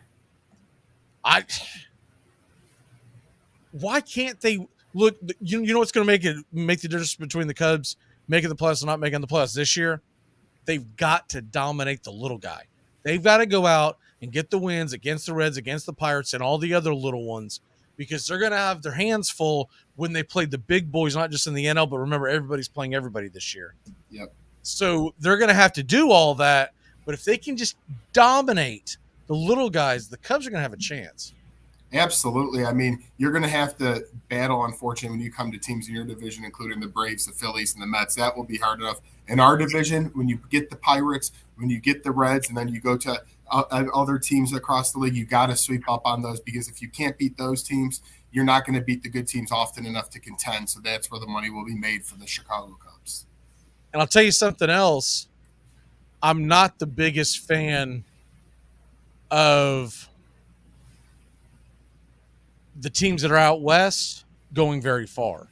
So if you can get into the playoffs in the National League, Justin and I were ranking this the other day. I still say the best 3 teams in the National League this year, they all reside in the East.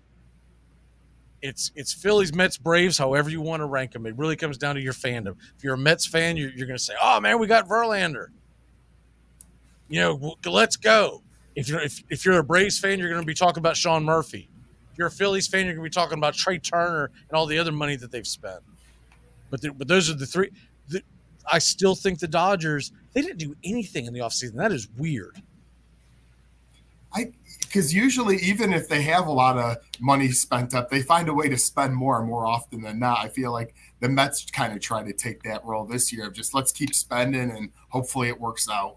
I was so glad to see that the Cubs signed Dansby, because I thought he was going to go to the Dodgers.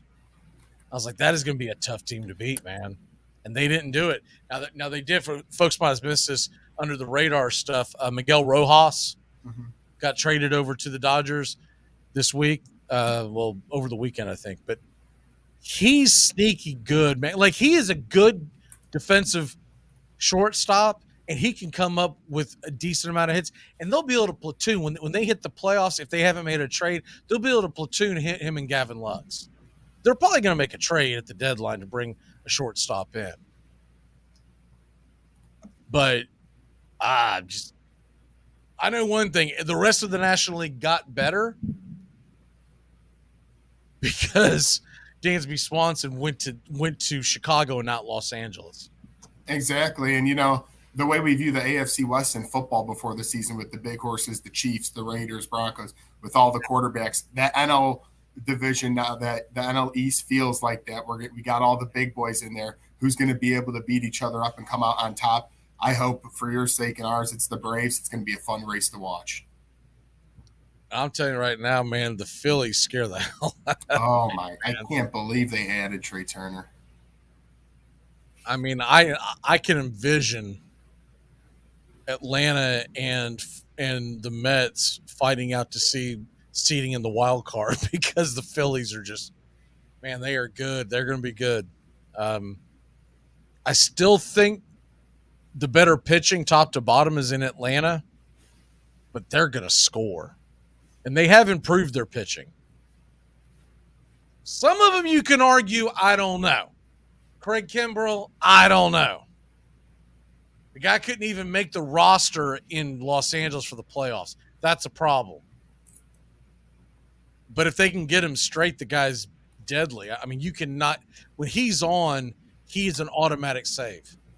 Hey. Mets, I'm a little surprised. So we get that they didn't bring in Correa. I do think they're going to bring in one more piece. Obviously, it won't be anyone of the magnitude of Correa, but they've got to find another bat. Because right now that offense is – it's okay, but it's about where it was last year.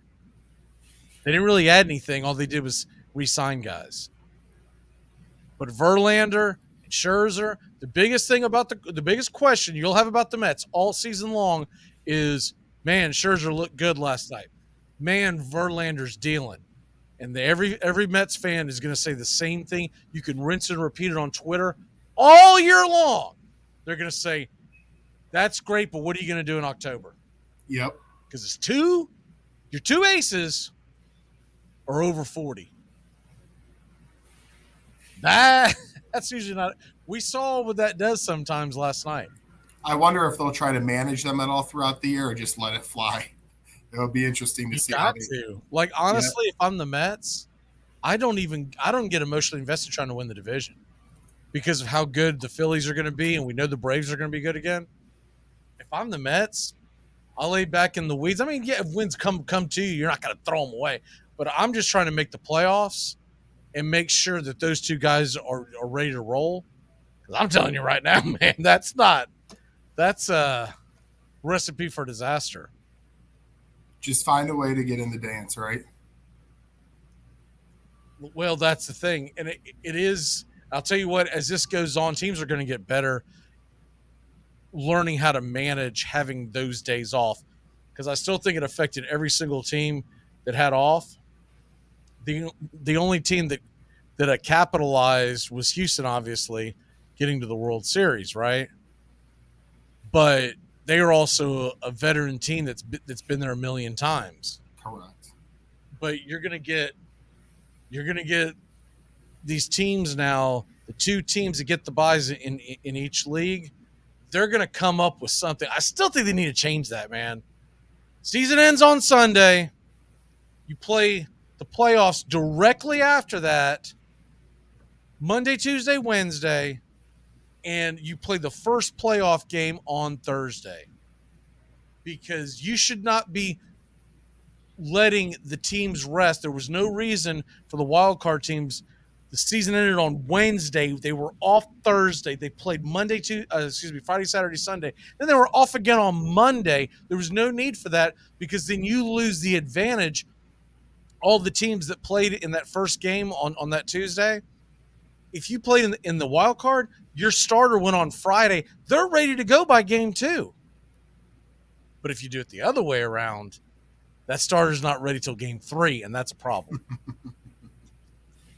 All right, we got to take a quick break. When we come back, we're going to get our locks for the day, and we're going to hit up a couple things on the NFL betting line and a lot more and get you updated on a couple things that just happened here in the world of sports. Keep it locked in here on The Key and Braves Country HD, wherever you may stream.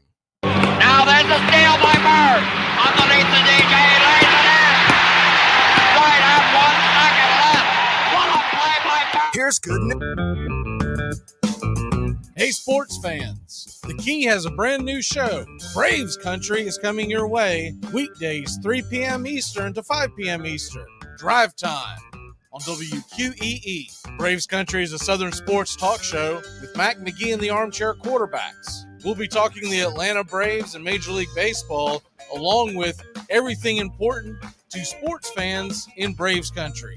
The SEC, ACC, Big Ten, and the National Football League, and the big sports news of the day. That's Braves Country with Mac McGee and the Armchair Quarterbacks. Weekdays, 3 p.m. to 5 p.m. right here on WQEE The Key, 99.1 FM, and simulcasting on youtube.com/@Braves Country.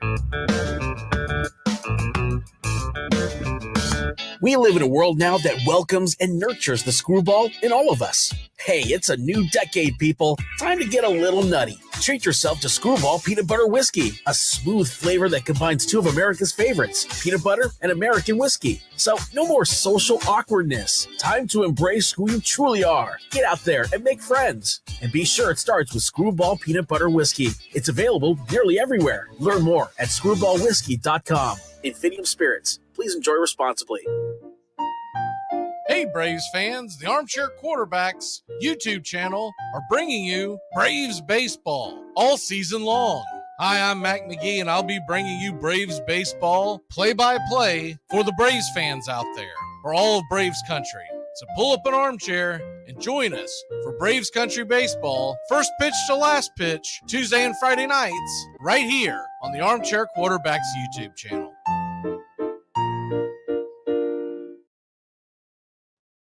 Ready for the big day, opening day, big game? Maz, we stink every year. This is not a big game. Yes, it is. It's not a big game. Yes, it is. I blew off my daughter's ballet recital for this. I've seen your daughter dancing. She sucks. No, she doesn't. Yes, she does. Which one? Ballet Attack. It all sucks. Marie, you're a beautiful dancer. Atrocious. Ugh. Johnny. Unwatchable. Stop it. It's awful. Lovely. No, it's not lovely. Someone's got to tell her. It stinks. He's the armchair quarterback. He's full of beer and he's full of snacks. The all-American man. Welcome back. Braves Country HD, wherever you may stream here on Armchair Quarterback Radio and on WQEE and simulcast all over the place. If you want to hit the replay, Braves Country HD, wherever you stream. We're taking you to the top of the hour. We're here on the Key. We are going to be bringing you the Sports Map Radio, and it's First Name Sports. Remember, start your morning every day. Ryan O Radio Penitentiary at 7 a.m. to 10 a.m. Rod Peterson Show noon to 2. Sports Beat 2 to 3. And once again, Braves Country HD Monday through Friday here on the Key. All right, let's go ahead and get into some of the things. Well, first of all, I'll tell you what. Since I brought it up last, I'll go ahead and hit this with it. What is your lock of the day, Mr. Joey? Literally, my lock just changed because Giannis is now ruled out officially, so that spread jumped. I thought you were going to say my pick just changed because Eddie picked someone else, so I'm going with his. Oh, no. no, but it literally jumped from 5.5 to 1 point now, so he's out. I'm not going there. I'm going to take the under in that game in Toronto versus Milwaukee. It's at 222. I believe the offenses are going to struggle on this one, both coming off playing yesterday, so back-to-backs for each team. I'm taking the under in Toronto Raptors versus Milwaukee Bucks. And what's the number you're getting? 222 on BetUS. Okay, 222. All right. So Toronto minus 222. Sorry, I'm trying to type and talk at the same time. That doesn't always work out. Okay, so my pick, and we'll put it on the screen here in 1 second. My pick today, I already put it on the Twitter page like I normally do, but I'm always do a Tuesday parlay, and Tuesday parlay, I'm taking Notre Dame and the Tennessee Volunteers on the money line. Notre Dame's at home against a battered and beaten Florida State team. I don't see how in the world this line is only 5. I get that the Notre Dame hasn't been great. Florida State's been awful. And you can make the case biggest disappointment in college basketball. I know it's out of the control of Leonard Hamilton, but still, considering what a lot of fans were hoping for back in the summer, the injuries, the suspensions, it's ridiculous. And I'm pairing that with the Tennessee Volunteers. They lost. I figure they're going to be hungry. They're at Mississippi State, who's a good team, but Tennessee Volunteers are a top 10 team for a reason. I think they get out and run today. So that's my money line parlay. I usually do Tuesday parlays, money line. Sometimes I grab an NBA game, but I didn't like the slate today. You know it's ugly when our two teams are Florida State and Notre Dame, and we're not even talking about it. Dude. I mean, I saw that they were playing today, and I was like, I might spark up the conversation. And I was like, God, they're as bad as Florida State. There's no reason. Hasn't been fun. Jeez. I mean, Eddie and I were talking about in the first hour, and he was talking about them barely getting Mercer.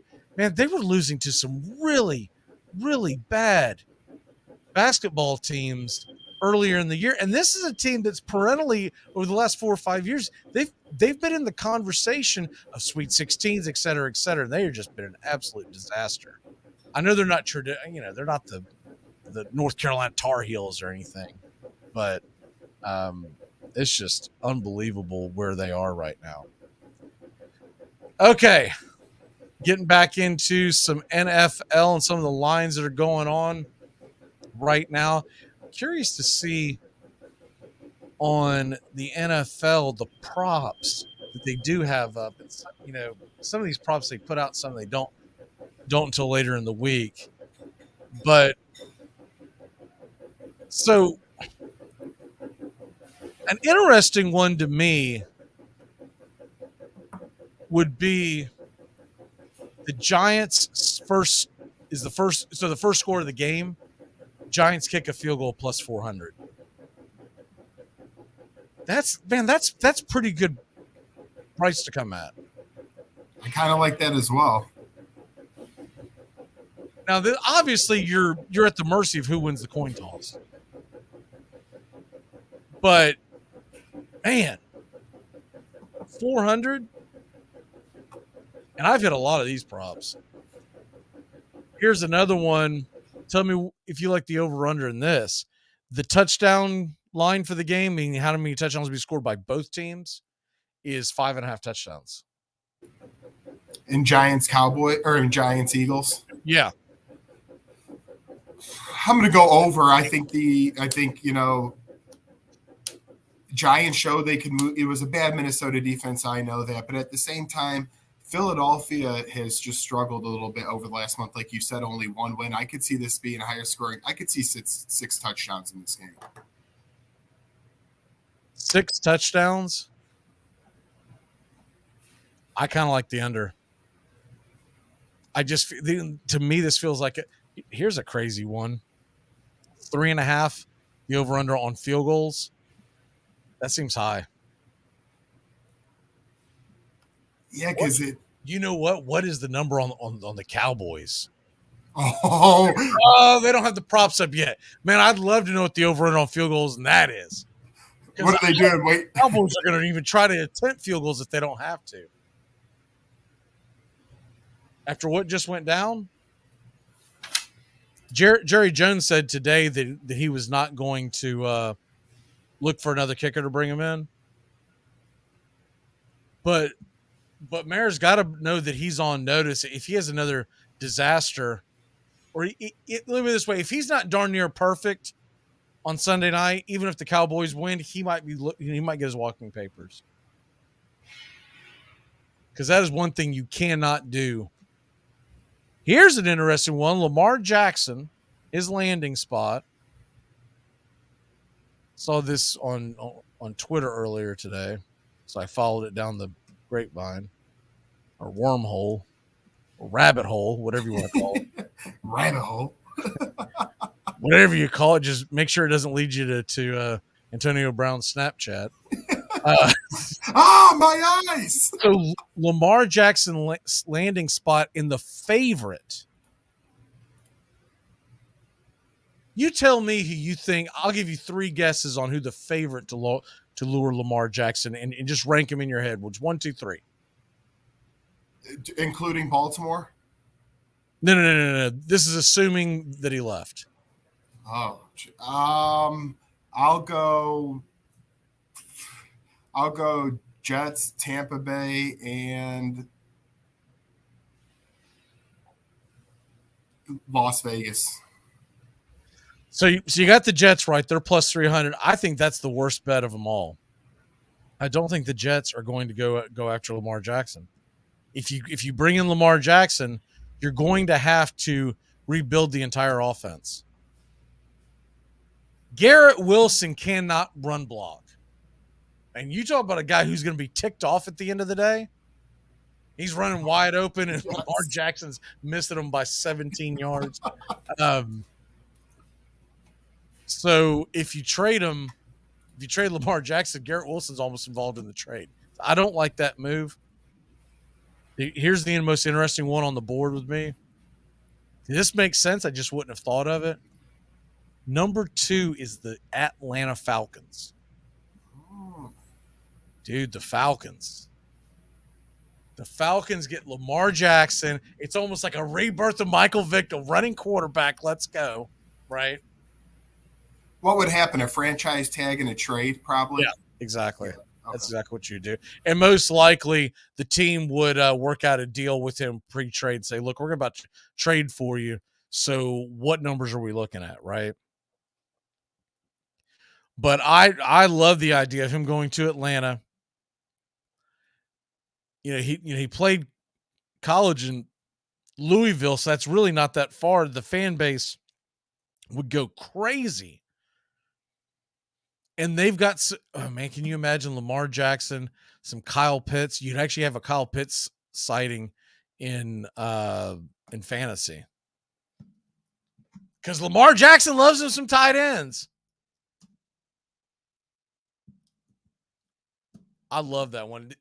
It ranks the rest: Patriots, Raiders. It's not. He's not. I don't think he's going to the Raiders. I think Tom Brady's going there. Panthers and Colts. The Colts would be interesting, but what would they be willing to give up? Yeah, we'd probably a number 4 pick would for sure be gone. Probably next year's first be gone. Yeah, I mean, and then he's franchise. You'd have to work in a big contract on top of that. I was talking to my brother about this last week. It's like, I know what Lamar Jackson has done in his NFL career to this point has been pretty great. He's won an MVP, he's done good things, but you don't pay for the past. You pay for the future. I'm very concerned how many games a season I'm going to be getting this guy when you have to get up the farm. That's very concerning, and for my team at least, who's rebuilding in a way, I'd rather go young and keep the young contract because that's too risky for my blood, Lamar Jackson, in my head. I think the best site, Carlos, I see your comment. Notre Dame is Notre Dame, and ML is money lines. So it's a money line. Notre Dame and the Vols is what that is. I like the idea of the Falcons. The only reason why I don't like the idea of the Jets is because I feel like you have to change your entire roster. The Falcons just got rid of Calvin Ridley. They could draft towards this, right? And I mean, heck, if Lamar Jackson's your quarterback, you could probably put Patterson back at receiver because he'd be a big physical receiver if they're just freaking slamming dudes and pancaking them. And whoever gets Lamar in that division, if one of those teams, if Atlanta got him, they're going to be the favorite because then Tampa Bay, if they lose Brady, which we think they will, Saints, who knows what they're going to do? They're unstable. Carolina's rebuilding. That would easily bring Atlanta to near the top.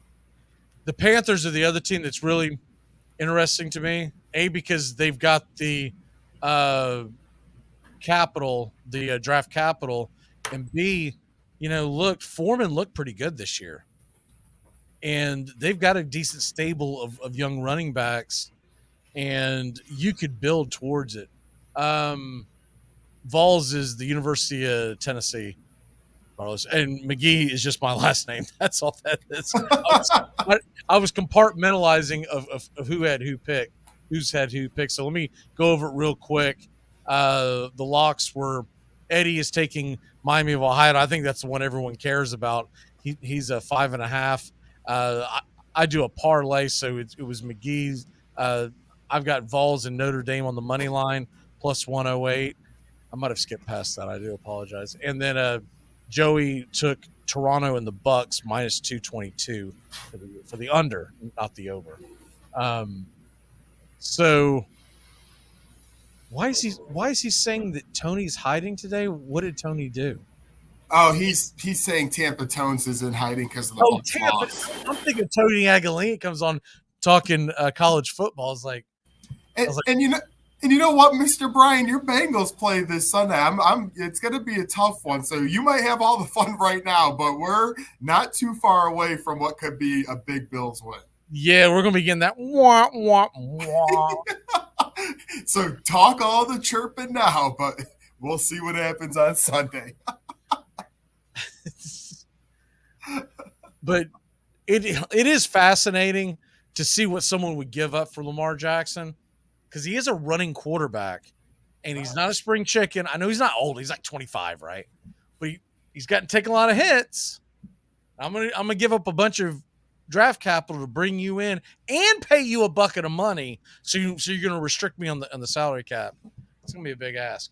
We're coming up on the end of it. What is your walk-off today, sir?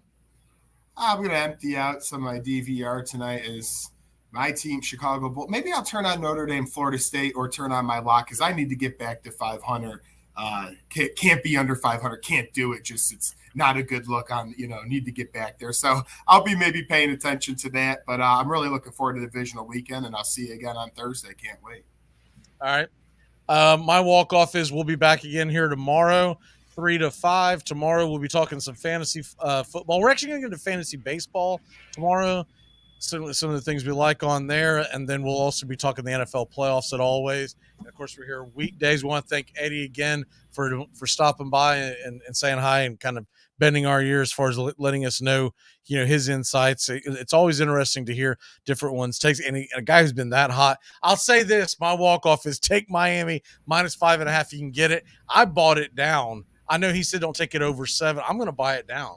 Okay, I'm sold. He's clearing by it's a ridiculous margin. You would not believe this. I'm going in it with you. Game. I mean, what I should be doing is I should be just stealing his picks and using them as my own. But I feel dirty doing that. So I'm just, I see his picks, I bet them, but then I come up with my own. But man, I just threw a 20 on it. There you go. I mean, buy it down to 5.5 is what he said. If you can get it 5.5, whatever. The money line's too sharp. It's 3. All right, we got to run. We'll see you manana. Stay tuned for Sports Map on the Key. Have a great day, y'all. Goodbye, sweetheart. Well, it's time to go. We're back tomorrow with another show. Well, unless we're fired, we'll talk to you then. Goodbye, sweetheart. Goodbye. Goodbye. Guys and gals, it's time to go. We'll see you on the next show. Same bat time, same bat channel. Thanks for listening to Braves Country with Mac McGee and the Armchair Quarterbacks on 99.1 FM WQEE The Key in Noonan, Georgia, and simulcasting on youtube.com/@Braves Country. Braves Country comes your way weekdays, 3 p.m. Eastern to 5 p.m. Eastern. Please follow, like, and subscribe today. Armchair Quarterback Radio, your first choice for Southern sports. Something of the 5th of September. Something of the 5th of September. She said a lot that I can't remember. Something of the 5th. Can I get another cigarette, please? Can I get another cigarette, please? Yeah, I know I live to regret it. Just give me another cigarette, please.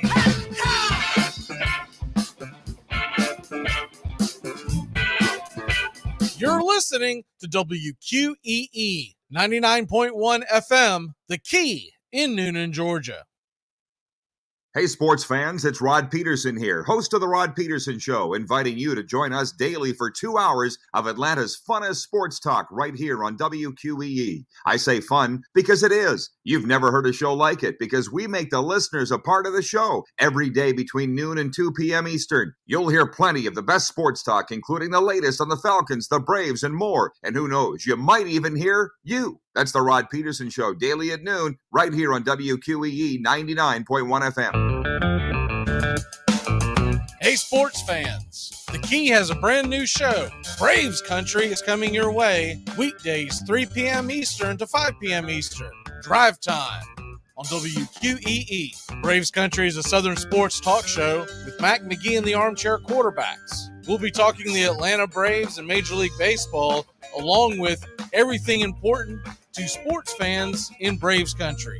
The SEC, ACC, Big Ten, and the National Football League, and the big sports news of the day. That's Braves Country with Mac McGee and the Armchair Quarterbacks. Weekdays, 3 p.m. to 5 p.m. right here on WQEE, The Key, 99.1 FM, and simulcasting on youtube.com/@Braves Country.